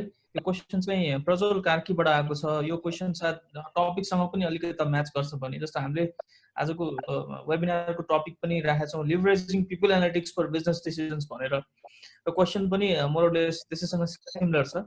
क्वेसन चाहिँ मेरो भुवनराज जोशी सरलाई, how will people analytics synchronise with business decision? What are some strategic perspective or areas where people analytics can contribute within business decision making? Great. अब just an example, great question तपाईको चाहिँ very really great question. अब अहिले जो business intelligence हामी भन्छौँ नि, तपाईको चाहिँ BI भन्छौँ, त्यसलाई चाहिँ बिजनेस इन्टेलिजेन्स भन्छौँ, एकातिर आर्टिफिशियल इन्टेलिजेन्स भनेर भन्छौँ हैन। अब आर्टिफिशियल इन्टेलिजेन्स भन्ने कुरा तपाईको चाहिँ HR मा पनि हुन सक्छ। अब बिजनेस इन्टेलिजेन्स भनेको तपाईको चाहिँ अलि ओभरअल अलिकति भेग टर्म हो, तपाईको चाहिँ त्यो भित्र HR इन्टेलिजेन्सको पनि रोल हुन्छ। अब HR डेटा मैले भने सबै डेटा इन्फर्मेसन हुँदैन, सबै डेटालाई हामीले चाहिनेलाई इन्फर्मेसन बनाउनु पर्यो, इन्फर्मेसनलाई तपाईको चाहिँ हामीले भ्यालुमा कन्भर्ट गर्न सक्नु पर्यो। इन्फर्मेसन मात्र राखेर पनि काम भएन, त्यसलाई भ्यालुमा पनि हामीले कन्भर्ट गर्न सक्नु पर्यो, भ्यालुएबल बनाउनु पर्यो। अब बिजनेस डिसिजन्सहरु जस्तै इक्जाम्पल लागि भनौँ न, एउटा कम्पनीले जस्तै कि प्लान्ट एक्सपेन्सन गर्ने, ब्रान्च खोल्ने या कुनै प्रोडक्ट एड तपाईको चाहिँ प्रोडक्ट लाइन थप्ने कुनै एड गर्ने चाहिँ प्लान गरिरहेछ इक्जाम्पल लागि, या प्रोडक्ट या कम्पनीले तपाईको डिभर्स तपाईको चाहिँ मतलब बिजनेस सेगमेन्टमा इन्भेस्टमेन्ट गर्न लगानी गरिरहेछ। जस्तै मानौ अहिलेसम्म कन्स्ट्रक्सनको काम गरिरहेको कम्पनी भोलि चाहिँ मतलब हस्पिटालिटीमा चाहिँ मतलब काम गर्न खोजिरहेछ इक्जाम्पलको लागि। अनि कम्पनीको भोलिको दिनको जति पनि तपाईको चाहिँ मतलब प्लानिङहरु हुन्छन् नि बिजनेसको सर्ट टर्म, इन्टरमिडिएट टर्म या लङ टर्म, उसले जहिले पनि के हेर्छ भन्दाखेरि चाहिँ ठिकै छ पैसा त बैंकसँग आउला, यताउता रिसोर्स समेत हेर्छ, तर पिपल स्ट्रेन्थ के छ त मसँग चाहिँ, मलाई कसले सपोर्ट गर्छ, मेरो फाइनान्स पिपलहरु कस्तो छ, मेरो HR स्ट्रेन्थ कस्तो छ, मेरो तपाईको चाहिँ टेक्निकल टिम कस्तो छ तपाईको चाहिँ हैन, त्यसपछि एडभाइजरहरु कस्तो छन्, त्यो डेफिनेटली कसैले पनि हेर्छ। किनभने it's not a one man show भन्छ नि त्यसलाई, वन म्यान शो हैन यो। जस्तै अब इक्जाम्पललाई कसैले सोचिरहेछ, इक्जाम्पललाई भनौँ न, कसैले मानौ ए भन्ने बिजनेस गरिरहेछ, ए भन्ने बिजनेसमा उसको 2000 वटा कर्मचारी छ। अब उसले के सोचिरहेछ भन्दाखेरि बिस्तारै तपाईको ए भन्ने बिजनेसबाट बी भन्ने बिजनेसमा शिफ्ट गर्ने प्लान गरिरहेछ। उसले आजै क्लोज गर्न त सक्दैन, तर ए बिजनेसबाट बी बिजनेसमा शिफ्ट गर्ने उसले प्लान गरिरहेछ। अब ए बिजनेसलाई आज क्लोज गर्यो या भोलि क्लोज त हुने नै हो, 2 वर्षपछि शिफ्ट गर्ने टोटल उसको प्लान छ, 2 वर्षपछि टोटल्ली ए बाट बी मा जाने प्लान छ। तर उसले के गर्छ भन्नुहुन्छ भने यहाँनिर तपाईको HR एनालिटिक्सको रोल यहाँनिर प्ले हुन्छ तपाईको। यहाँनिर उसले के भन्छ भन्दाखेरि चाहिँ राम्रो HR को प्रोफेसनल मान्छे छ भनेपछि उसले भन्छ कि हाम्रो स्ट्रेन्थ के छ, कति मान्छे तपाईको चाहिँ करियर होपिङको लागि रेडी छ, कति मान्छे तपाईको चाहिँ मतलब लाई हामी ट्रेनिङ दिन सक्छौं, डेभलप गर्न सक्छौं, त्यो हाम्रो बी तपाईको प्रोजेक्टको लागि या बी टाइपको वर्कको लागि फिट गर्न सक्छौं ती मान्छेहरुलाई चाहिँ होला हामी। किनभने घर जाऊ भन्न त सबभन्दा वर्स्ट तपाईको सोलुसन हो। उलाई पनि तपाईको चाहिँ मतलब फेरि मार्केटमा आफ्नो त्यत्रो वर्षदेखि काम गरिरहेको एक प्रोजेक्टमा काम गरिरहेको मान्छेलाई अब त्यो भन्दैमा मसँग 2000 जना मान्छे एक प्रोजेक्टमा काम गरिरहेको छन्, म जिन्दगीभरि यही बिजनेस गर्छु भनेर तपाईको चाहिँ मतलब मान्छेलाई हेरेर पनि उले कन्टिन्युटी दिन सक्दैन। तर उले सोचे कि तपाईको बी प्रोजेक्टमा जाने भने यस्तो मेजर डिसिजन तपाईको कम्पनीको यो भनेको उसको प्रोमिनेन्ट डिसिजन हो। यो भने चाहिँ त्यो प्रोमिनेन्ट डिसिजनको लागि पनि HR एनालिटिक्सले तपाईको चाहिँ रोल प्ले गर्छ। त्यहाँ हुन सक्छ तपाईको चाहिँ कुन एजुकेसन लेभलका मान्छेहरु छन्, कुन एज फ्याक्टरका एज ग्रुपका मान्छेहरु छन्, मेलको पपुलेसन कति छ, फिमेलको पपुलेसन कति छ, कुन जस्तो ट्रेनिङहरु कोर्सहरु लिएका मान्छेहरु त्यहाँ भित्र छन् भन्ने तपाईसँग डेटाबेस छ। र मान्छे कति मान्छेहरु अलिकति डायनामिक, अलिकति परफर्मेन्स ओरिएन्टेड तपाईको चाहिँ अलिकति हैन हेल्दी तपाईको चाहिँ मतलब मान्छेहरु त्यस्तो छन् भन्ने डेटा सबै चिज तपाईसँग छ। You can transform that human resource to your new project. जस्तै एउटा इक्जाम्पलमा तपाईलाई दिएको चाहिँ मतलब इक्जाम्पलको लागि मात्रै। त्यसैले यस्तो मेजर डिसिजन्सहरु कम्पनीले गर्ने जति पनि डिसिजन्सहरु हुन्छ नि त्यसमा तपाईले चाहिँ मतलब फ्याक्चुअल बेस भएर गर्नुभयो भनेपछि company can really do paradigm shift भन्छ तपाईको चाहिँ can do. Thank you so much. अब यहाँ कतिपय क्वेशन्सहरु यो कोभिड सँग रिलेटेड क्वेशन्सहरु पनि छ, म यसलाई सबैलाई चाहिँ एउटा समराइज गरेर आन्सर गर्छु मेरो साइडबाट। जस्तो अहिलेको सिचुएसन भनेको अब हामीले यहाँ पिपल एनालिटिक्सको कुरा गरिरहेका छौं, यसमा चाहिँ रिक्रुटमेन्टको कुरा पनि गरिरहेका छौं। मान्छे राख्दाखेरि यस्तो गर्दा उसो गर्दा भनिराख्दाखेरि अब कतिपयले चाहिँ यस्तो बेलामा कसरी राख्छ र मान्छे भनेर सोधिरहनु भएको छ। यो चाहिँ कस्तो भन्दाखेरि यो अहिलेको यो क्राइसिसको अवस्थालाई एज्युम गरेर गरिएको सेसन होइन। यो भनेको हामीले फ्युचरमा चाहिँ कति युजफुल हुन सक्छ पिपल एनालिटिक्स भनेर हामीले तपाईहरुलाई बुझाउनको लागि आयोजना गरेको यो सेसन हो। त्यही भएर अहिलेको यो कोभिड-19 सिचुएसनलाई अब यो क्राइसिसको सिचुएसन अझै भन्यो भने आफ्टर कोभिडको सिचुएसन यस्तो कुरा कहीँ पनि हामीले एज्युम गरेर यो वेबिनारलाई चलाउने खास हाम्रो उद्देश्य थिएन। तर पनि तपाईहरुको केही क्वेशन्सहरु जिज्ञासाहरुलाई हामीले सकेसम्म अटेम्प्ट गर्ने। अब म क्विकली एउटा क्वेशनमा जान्छु मधु सरको लागि। अब हामीसँग धेरै टाइम छैन र प्लिज सबै पार्टिसिपेन्टहरुले आफ्नो माइक म्युट गरिदिनु होला प्लिज। माइक म्युट गरिदिनु होला। एउटा क्वेशन छ मधु सर तपाईलाई कृष्ण श्रेष्ठले सोधिरहनु भएको छ how will people analytics synchronise with sorry यो त आइसिक्यू क्यारे हैन आइसिक्यू ओके। अर्को क्वेशन छ अरुण खड्काको what are the processes of people analytics and what kind of data are required for decision process. Madhu sir यो तपाईलाई क्वेशन पिपल एनालिटिक्स को प्रोसेस र what data are required for decision process in people analytics. अब हेर्नुस् process भनेर तपाईले चाहिँ एउटा स्टेपबाट अर्को स्टेपमा जाने भन्ने खालको स्टेपिङको लागि एक्सपेक्ट नगर्नु होला यसको एन्सरमा। म तपाईलाई कहाँनिर भन्छु भन्दाखेरि पिपल एनालाइटिक्सको तपाईलाई कम्पोनेन्टसँग यसको चाहिँ कुराहरू मैले जोडिदिन चाहन्छु। प्रोसेस भन्नाले तपाईलाई स्टेपिङको हिसाबले कुरा हुन सक्छ। कस्तो भने हरेक लेभलको स्ट्याटिस हुन्छ नि। मैले भने नि रिक्रुटमेन्टदेखि लिएर तपाईको चाहिँ रिक्रुटमेन्टलाई भित्र हेर्नुहुन्छ। अनि हामीले यसबारे अलि अगाडि कुरा गरिरहेका थियौँ सायद तपाईहरु सबै सुन्नुभयो होला कि पहिला पिपल एनालाइटिक्समा जानको लागि पहिला पर्पज डिफाइन हुनु पर्यो। मैले कुन कम्पोनेन्ट भित्र जस्तै एक्विजिसन मैले भने अघि 4 फ्याक्टर 4 कम्पोनेन्ट्स अफ ह्युमन रिसोर्सलाई हेर्ने हो भने एक्विजिसन भित्र हामीले चाहिँ एनालाइटिक्स गर्ने हो एउटा कुरा। दोस्रो कुरा अब मैले डेभलपमेन्टको लागि गर्ने हो तेस्रो कुरा युटिलाइजेसनको लागि गर्ने हो या मैले चाहिँ मेन्टेनेन्सको लागि गर्ने हो रिटेन्सन पोलिसीको लागि गर्ने हो अथवा ट्रेनिङ एन्ड डेभलपमेन्टको लागि गर्ने हो या मैले त्यहाँ भित्रको पर्फर्मेन्स एप्राइजलको लागि गर्ने हो या मैले ओभरअल गर्ने हो। अब मैले कन्सेप्ट तपाईको एन्सर दिनको लागि मैले ओभरअल एस्पेक्टलाई हेरेँ मैले एजम गरेँ भने सबभन्दा पहिलो कुरो पिपल एनालाइटिक्स भित्रको पहिलो मेजर भनेको तपाईले एक्विजिसनको जुन रिक्रुटमेन्ट प्रोसेस छ त्यहाँबाट सुरु गर्नु पर्यो। त्यो रिक्रुटमेन्टको प्रोसेससँग आएका डेटाहरूलाई उसलाई सोशलाइजेसन एस्पेक्टमा लानको लागि कुन हाम्रो अर्गनाइजेसनको कल्चरसँग म्याच हुन्छ कि हुँदैन। किनभने सबभन्दा पहिला हामीले कल्चरलाई पनि म्याचिङ गराउनु पर्यो नि। त्यो कल्चरसँग म्याच हुँदैन भने उहाँलाई हामीले कस्तो कल्चरमा डेभलप हुनको लागि सोशलाइजेसन कसरी गर्ने इन्डक्सनदेखि लिएर उसको ग्रुमिङकोदेखि लिएर उहाँलाई कसरी डेभलपमेन्ट गर्ने भन्ने एउटा कुरा हामीले सोच्नु पर्यो। त्यस पछाडि चाहिँ उहाँलाई हामीले जबमा रेगुलर बेसिसमा मोनिटरिङ गर्नको लागि कस्तो डेटाहरू आवश्यक पर्छन् उहाँलाई को व्यक्तिसँग रिपोर्टिङ गराउने हो त्यसको लागि हामीले नेटवर्किङ डिफाइन गर्छौँ। जस्तै यसलाई टेक्निकल्ली भन्नुहुन्छ भने लो डेन्सिटी रिपोर्टिङ प्याटर्न र हाई डेन्सिटी रिपोर्टिङ प्याटर्न पनि हुन्छ है। अब किनभने लो नेटवर्कमा राख्ने हो या आइसोलेटेडमा राख्ने हो।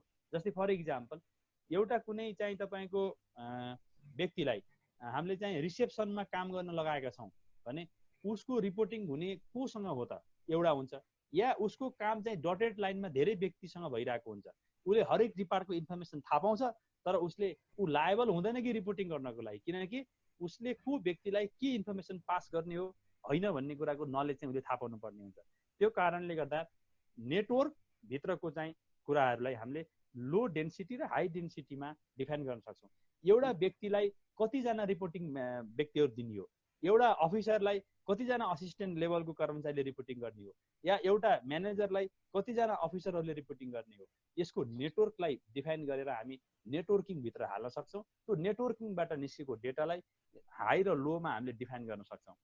अब अर्को पोइन्ट भनेको त्यसमा को व्यक्तिलाई हामीले चाहिँ ट्यालेन्ट एनालाइटिक्स गर्नको लागि हैन ट्यालेन्ट एनालाइटिक्स गर्नको लागि हामीले कुन प्रोसेस मेजरमेन्ट गर्ने कि उहाँसँग इनबिल्ट ट्यालेन्ट के छ या हाम्रो बिजनेसको लागि रिक्वायर्ड ट्यालेन्ट के हो त्यो ट्यालेन्ट चाहिँ मैले इन हाउसबाट डेभलप गर्न सक्छु या उहाँलाई मैले आउटसाइड ट्रेनिङहरू दिन सक्छु चाहिँ अथवा मैले कोही अर्को अर्गनाइजेसनसँग टाइ अप गरेर त्यो चाहिँ खालको ट्यालेन्टलाई मैले एक्विजिसन गर्न सक्छु भन्ने कुराको अध्ययन र त्यो अनुसारको डेटाहरू हामीले हेर्नु पर्यो। त्यस्तै गरेर हामीले चाहिँ पर्फर्मेन्स म्यानेजमेन्टको एस्पेक्टबाट हेर्नु पर्यो। पर्फर्मेन्स म्यानेजमेन्टमा जाँदाखेरि हामीले चाहिँ एउटै व्यक्ति एउटै फर्म्याट या एउटै एनालाइटिकल टुल्स या एउटै केपिआई सबै जबमा चाहिँ लागू हुँदैन। त्यसैले हामीले के भन्नुपर्छ भन्दाखेरि one size does not fit all भन्ने एस्पेक्टमा जानु पर्यो। डिपार्टमेन्टेसन वाइज, व्यक्ति वाइज हामीले कुन एङ्गलबाट उसलाई एनालाइसिस गर्न खोजेका छौँ त्यो एनालाइसिसमा जानु पर्यो। र यसरी हामीले चाहिँ सबभन्दा पहिला अर्गनाइजेसनको कल्चरलाई फिट हुने खालको एनालाइसिस गर्नु पर्यो। कल्चर पछाडि चाहिँ हामीले उसको सर्भिसलाई हेर्नु पर्यो, पर्फर्मेन्सलाई हेर्नु पर्यो र उसका बिजनेसको चाहिँ लिङ्कअपलाई लिएर हेर्नु पर्यो।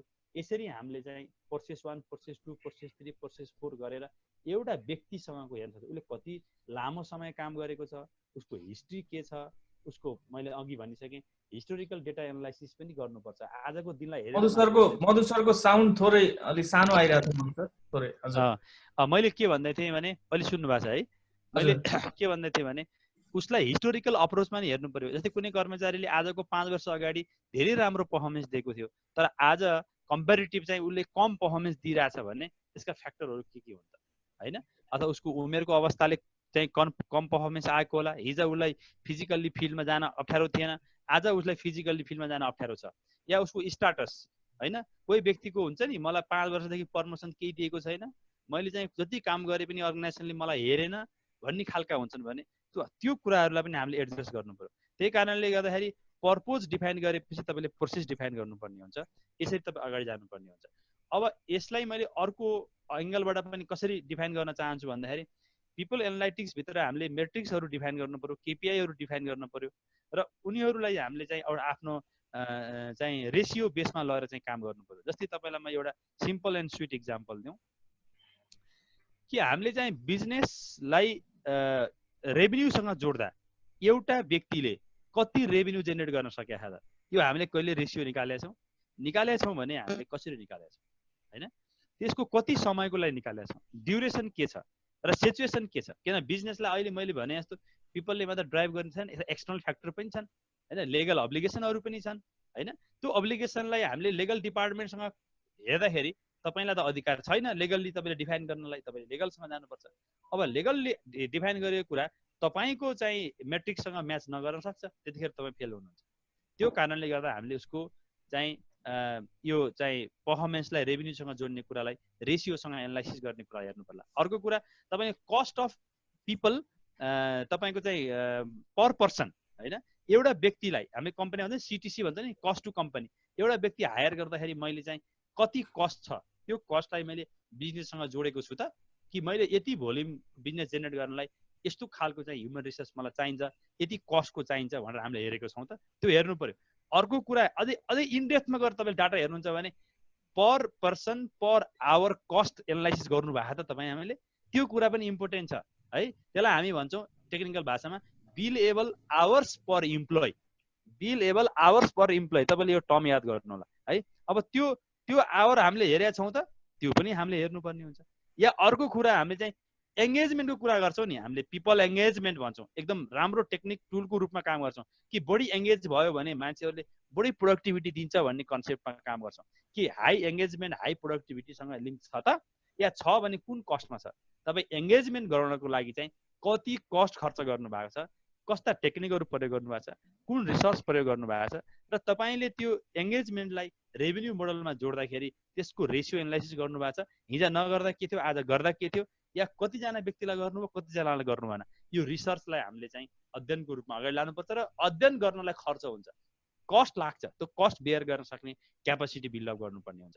यस्तै म तपाईँलाई अर्को एउटा चाहिँ इक्जाम्पल दिन्छु टर्नओभर रेसियोको बारेमा।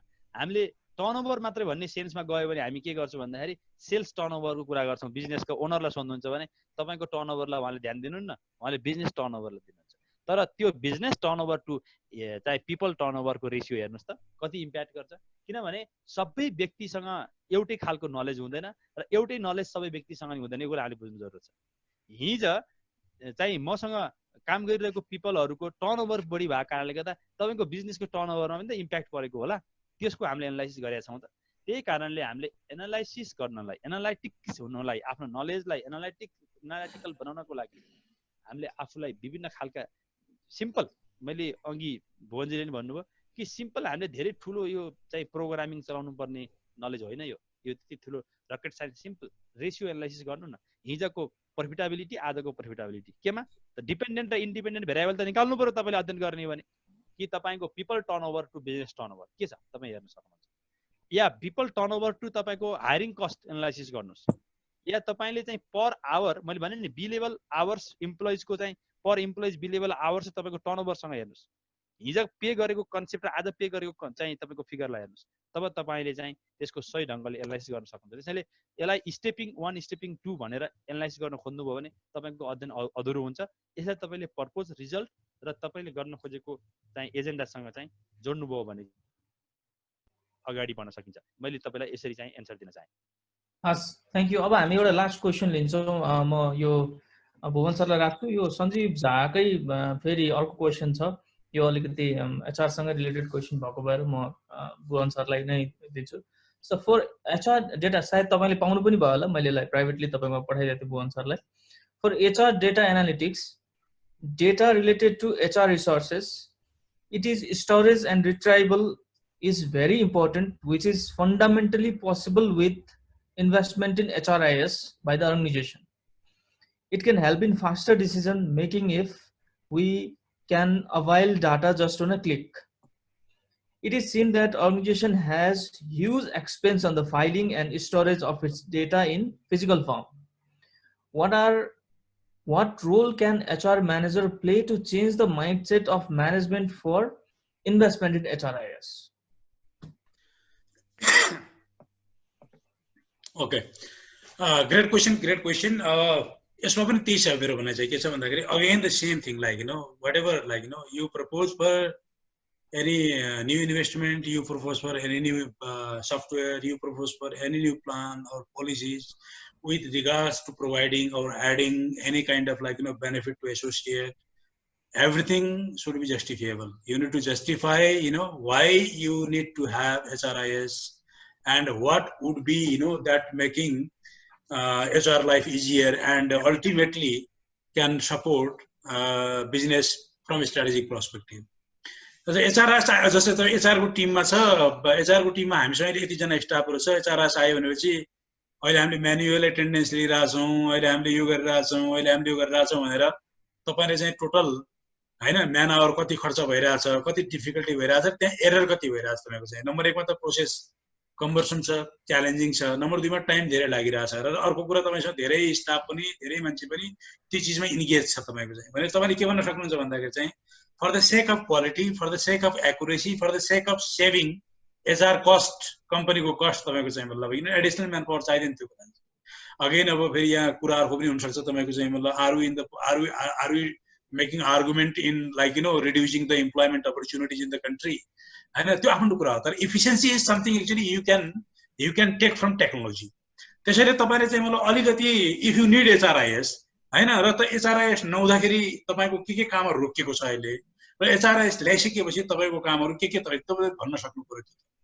हैन जस्तै HRIS आयो भने सर अहिले हाम्रो एक्जाम्पल लागि 15 दिनमा एउटा भ्याकेन्सी फुलफिल हुन्छ भने HRIS आइसकेपछि हुन सक्छ चाहिँ मतलब we can make it 5 days or 7 days अहिले हाम्रो स्यालेरी तपाईको चाहिँ मतलब एभ्री तपाईको चाहिँ मतलब 7th अफ फलोइङ मन्थ जान्छ भने maybe after HRIS we can pay exactly on the first of second following month हैन यो कारणले हाम्रो यो हुन सक्छ र त्यसको लागि दुई जना मान्छे लागिराछन् जहाँबाट निकाल्ने हैन they can engage in other activities of HR for example किनभने उनीहरुले गरिरहेको त्यो त्यति प्रोडक्टिभ कामहरु छ नि जो मेसिनले त्यो सिस्टमले गर्न सक्छ तपाईको चाहिँ अब हेर्दाखेरि 7 लाख 8 लाख 10 लाख होला तपाईको चाहिँ HRIS को तर ओभरअल तपाईको चाहिँ एनुअली हेर्ने हो भने 3 जना मान्छे तपाईको लागिराछ डेटामा स्यालेरी प्रोसेसिङमा एक्सपेन्स तपाईको शीट निकाल्नमा या डे टु डे तपाईको काम गर्नमा लागिराछ भनेपछि you can present in that way तपाईको चाहिँ त्यसैले अब अहिलेको जमानामा HRIS को नम्बर 1 त ROI perspective number 2 productivity and efficiency perspective र तपाईले अब कमिटमेन्ट गर्नु पर्यो एक्स्ट्रा कमिट कि actually what you will be giving extra for example after having that huge investment किनभने हिजो पनि जस्तै हिजो पनि 4 जना HR मान्छे छ तपाईको चाहिँ त्यही काम भइराछ अहिले HRIS 15-20 लाख रुपैयाँ खर्च गरेर कम्पनीले ती तपाई इन्स्टल गरिदियो फेरि काम र रिजल्ट त्यही भयो भने चाहिँ खाली HR को कर्मचारीहरुलाई तपाईको रिल्याक्सेसन सुत्नलाई त त्यो एस्टाब्लिश कसैले पनि गर्दैन कुनै पनि कम्पनीले तपाईले के भन्नु पर्यो भने यो कुरामा यसरी चाहिँ कन्ट्रिब्युसन गर्न सक्छ र हाम्रो जो एचआर स्ट्रेन्थ तपाईको चाहिँ अहिले लागिरहेछ यो चिजहरुमा they can be engage in more productive kind of like responsibilities भन्ने हिसाबले कन्भिन्स गर्न सक्नुपर्छ। Thank you Bhuwan sir. यहाँ थुप्रै अरू क्वेसन्सहरू छ, तर अब हाम्रो टाइम लिमिटले गर्दाखेरि हामी सबै क्वेसन्सहरू लिन भ्याउँदैनौँ। कतिपय क्वेसन्सहरूको आन्सर पनि आइसकेको छ, फेरि त्यो क्वेसन अलिक थोरै तलमाथि भएर आइरहेको भएर म सबै क्वेसन्सहरूमा जान नभ्याउने भएँ। र हाम्रो टाइम पनि 1.35 आवर्सको मात्रै राखेको थियौँ। अब यो 10 मिनटभन्दा 15 मिनट चाहिँ हामी एक्सिड गरिसकेका छौँ। आज स्याटरडेको दिन हामीले मधु सर र भुवन सरलाई उहाँहरूको छुट्टीको बेला पनि यो प्रोग्राममा इन्भाइट गऱ्यौँ। उहाँले समय मिलाएर हाम्रो यो वेबिनारलाई चाहिँ पार्टिसिपेट गरिदिनु भयो, यसको लागि thank you so much. Bhuwanraj Joshi sir चाहिँ विशाल ग्रुप युडिएनमा चाहिँ एज अ जिएम एचआर काम गर्नुहुन्छ। त्यसै गरी हाम्रो मधु पौडेलजीलाई पनि थ्याङ्क यू सो मच। उहाँ चाहिँ सिनर्जी कर्पोरेसन भन्नेमा चाहिँ जिएम एचआर अपरेसन काम गर्नुहुन्छ र एचआर सोसाइटीमा पनि उहाँ as a vice president involve हुनुहुन्छ। त्यसै गरी म हाम्रो टिम मेम्बर्सहरूलाई पनि थ्याङ्क यू भन्न चाहन्छु। हामीलाई अहिले टेक्निकली असिस्ट गरिरहनु भएको भुवन गौतम हुनुहुन्छ, थ्याङ्क यू भुवन। अनि त्यसै गरी हाम्रो प्रज्वल, आस्था र हाम्रो वेबिनार टिमले पनि यो टपिकमा हामीले वेबिनार गर्दै गर्दाखेरि उहाँहरूले सपोर्ट गर्नुभयो, त्यसको लागि थ्याङ्क यू सो मच। त्यसै गरी हाम्रो सोसियल मिडियाबाट हामीलाई लाइभ सुनिरहनु भएको र अहिले जुमबाट जो जति पनि पार्टिसिपेन्ट्सहरू हुन्छ 100 पार्टिसिपेन्ट्सहरूलाई मात्र लिन सक्यौँ, उहाँहरूलाई पनि थ्याङ्क यू सो मच। र अब यो अहिले लकडाउनको सिचुएसन छ, अलिकति अवस्था जटिल छ। अहिले प्रत्येक दिन 100 अब गर्दा गर्दा 200-300 गर्दै यो नम्बर्सहरू बढ्दै गइरहेको अवस्था छ। सेफली बस्नु होला, आफ्नो हेल्थको केयर गर्नु होला भन्दै हामी फेरि अर्को वेबिनारलाई चाहिँ होपफुली चाँडै ल्याउँछौँ। प्यानलिस्ट मधु सर र भुवन सरलाई थ्याङ्क यू सो मच। केही भन्नु छ भने तपाईँहरूलाई लास्ट 10-15 सेकेन्ड मात्रै दिन्छु म मधु सर र भुवन सरलाई, प्लिज। ठिक छ, मैले चान्स दिइहालेँ। तपाईहरु कुमारी जब टिम लगायत सन्देशजी लगायत कुमारी जब टिम तपाईहरु सबैजनालाई धन्यवाद कि आज चाहिँ यो leveraging people analytics for business decisions जस्तो एकदम महत्त्वपूर्ण टपिकमा बोलाएर मलाई चाहिँ एज अ प्यानलिस्ट तपाईले चाहिँ मेरो केही मनका कुराहरू, जानेको बुझेको कुराहरू र भोगेको कुराहरूलाई राख्न दिनुभयो। एउटा फ्रेडरिटीसँग चाहिँ आफ्नो एक्सपिरियन्स सेयर गर्ने मौका पाएँ र यसलाई मैले के भन्छु भने आजको सम्पूर्ण कुराहरू आजकै वेबिनारमा आएको छैन। यो कोर्स अलिकति टेक्निकल भएको हुनाले यसको अध्ययन गर्नु अरू बढी जरुरत छ र जो पनि व्यक्तिलाई चाहिँ पिपल एनालाइटिक्सको बारेमा अध्ययन गर्नुपर्ने छ या बुझ्नुपर्ने छ भने अलिकति प्रोएक्टिभ भएर चाहिँ अगाडि आउनु होला। जहाँ मैले चाहिँ आफ्नो चाहिँ राय दिन सक्छु त्यहाँ म जहिले पनि तयार हुनेछु। र ओभरअल सबै कुरा सुन्नुभयो, बुझ्नुभयो र तपाईहरुले आज समय दिनुभयो र म सबैलाई चाहिँ धन्यवाद दिन चाहन्छु। कसैको पर्टिकुलर क्वेसनहरु छ भने मेरो इमेलमा चाहिँ पठाउनु होला। इमेल चाहिँ हामीले कुमारी जबबाट नै उपलब्ध गराउन सक्छौँ किनकि उहाँहरूले मेरो लिइसक्नु भएको छ। अहिले मैले कहाँ टाइप गरेर पठाइहालौँ भनेर मैले चाहिँ सन्देशजीलाई नै जिम्मा दिएँ यो कुरा। हस्, धन्यवाद। Bhuvan sir, हजुर। Yeah, okay. Irrespective, you have Saturday or what, like, it's great opportunity, I would say. Great opportunity. Thank you for organizing this and creating this platform, great session, well managed, well planned, and thanks to you and the team, and thanks to all the participants. Hope actually you enjoyed it. If something is missing, for example, like, you can definitely approach us anytime actually. The email address or whatever, like, contact address is there already, the Kumari Jobs. Thank you so much, everybody. Thank you so much. हामीले यो chat बक्समा तपाईहरु comment बक्समा चाहिँ एउटा feedback form राख्दा छौं। त्यो फिडब्याक फर्म पार्टिसिपेन्ट्सहरुले फिल अप गरिदिनु होला सो दैट हामीलाई यो कस्तो भयो भनेर बुझ्नको लागि सजिलो हुन्छ र नेक्स्ट सेसनको लागि पनि हामीलाई थोरै फिडब्याक्सहरु जरुरी नै हुन्छ। सो अब म फाइनली यो सेसनलाई क्लोज गर्न तपाईहरुसँग निवेदन गर्छु र हामीलाई फेसबुक पनि तपाईहरुले हेर्न सक्नुहुन्छ र त्यसैगरी हाम्रो लिंक्डइनबाट पनि तपाईहरुले हामीलाई यो हेर्न सक्नुहुनेछ। Thank you so much everyone, stay safe, stay healthy भन्दै आजलाई यो सेसन चाहिँ म क्लोज गर्छु। Thank you so much. Thank you everybody. Thank you so much. Thank you sir.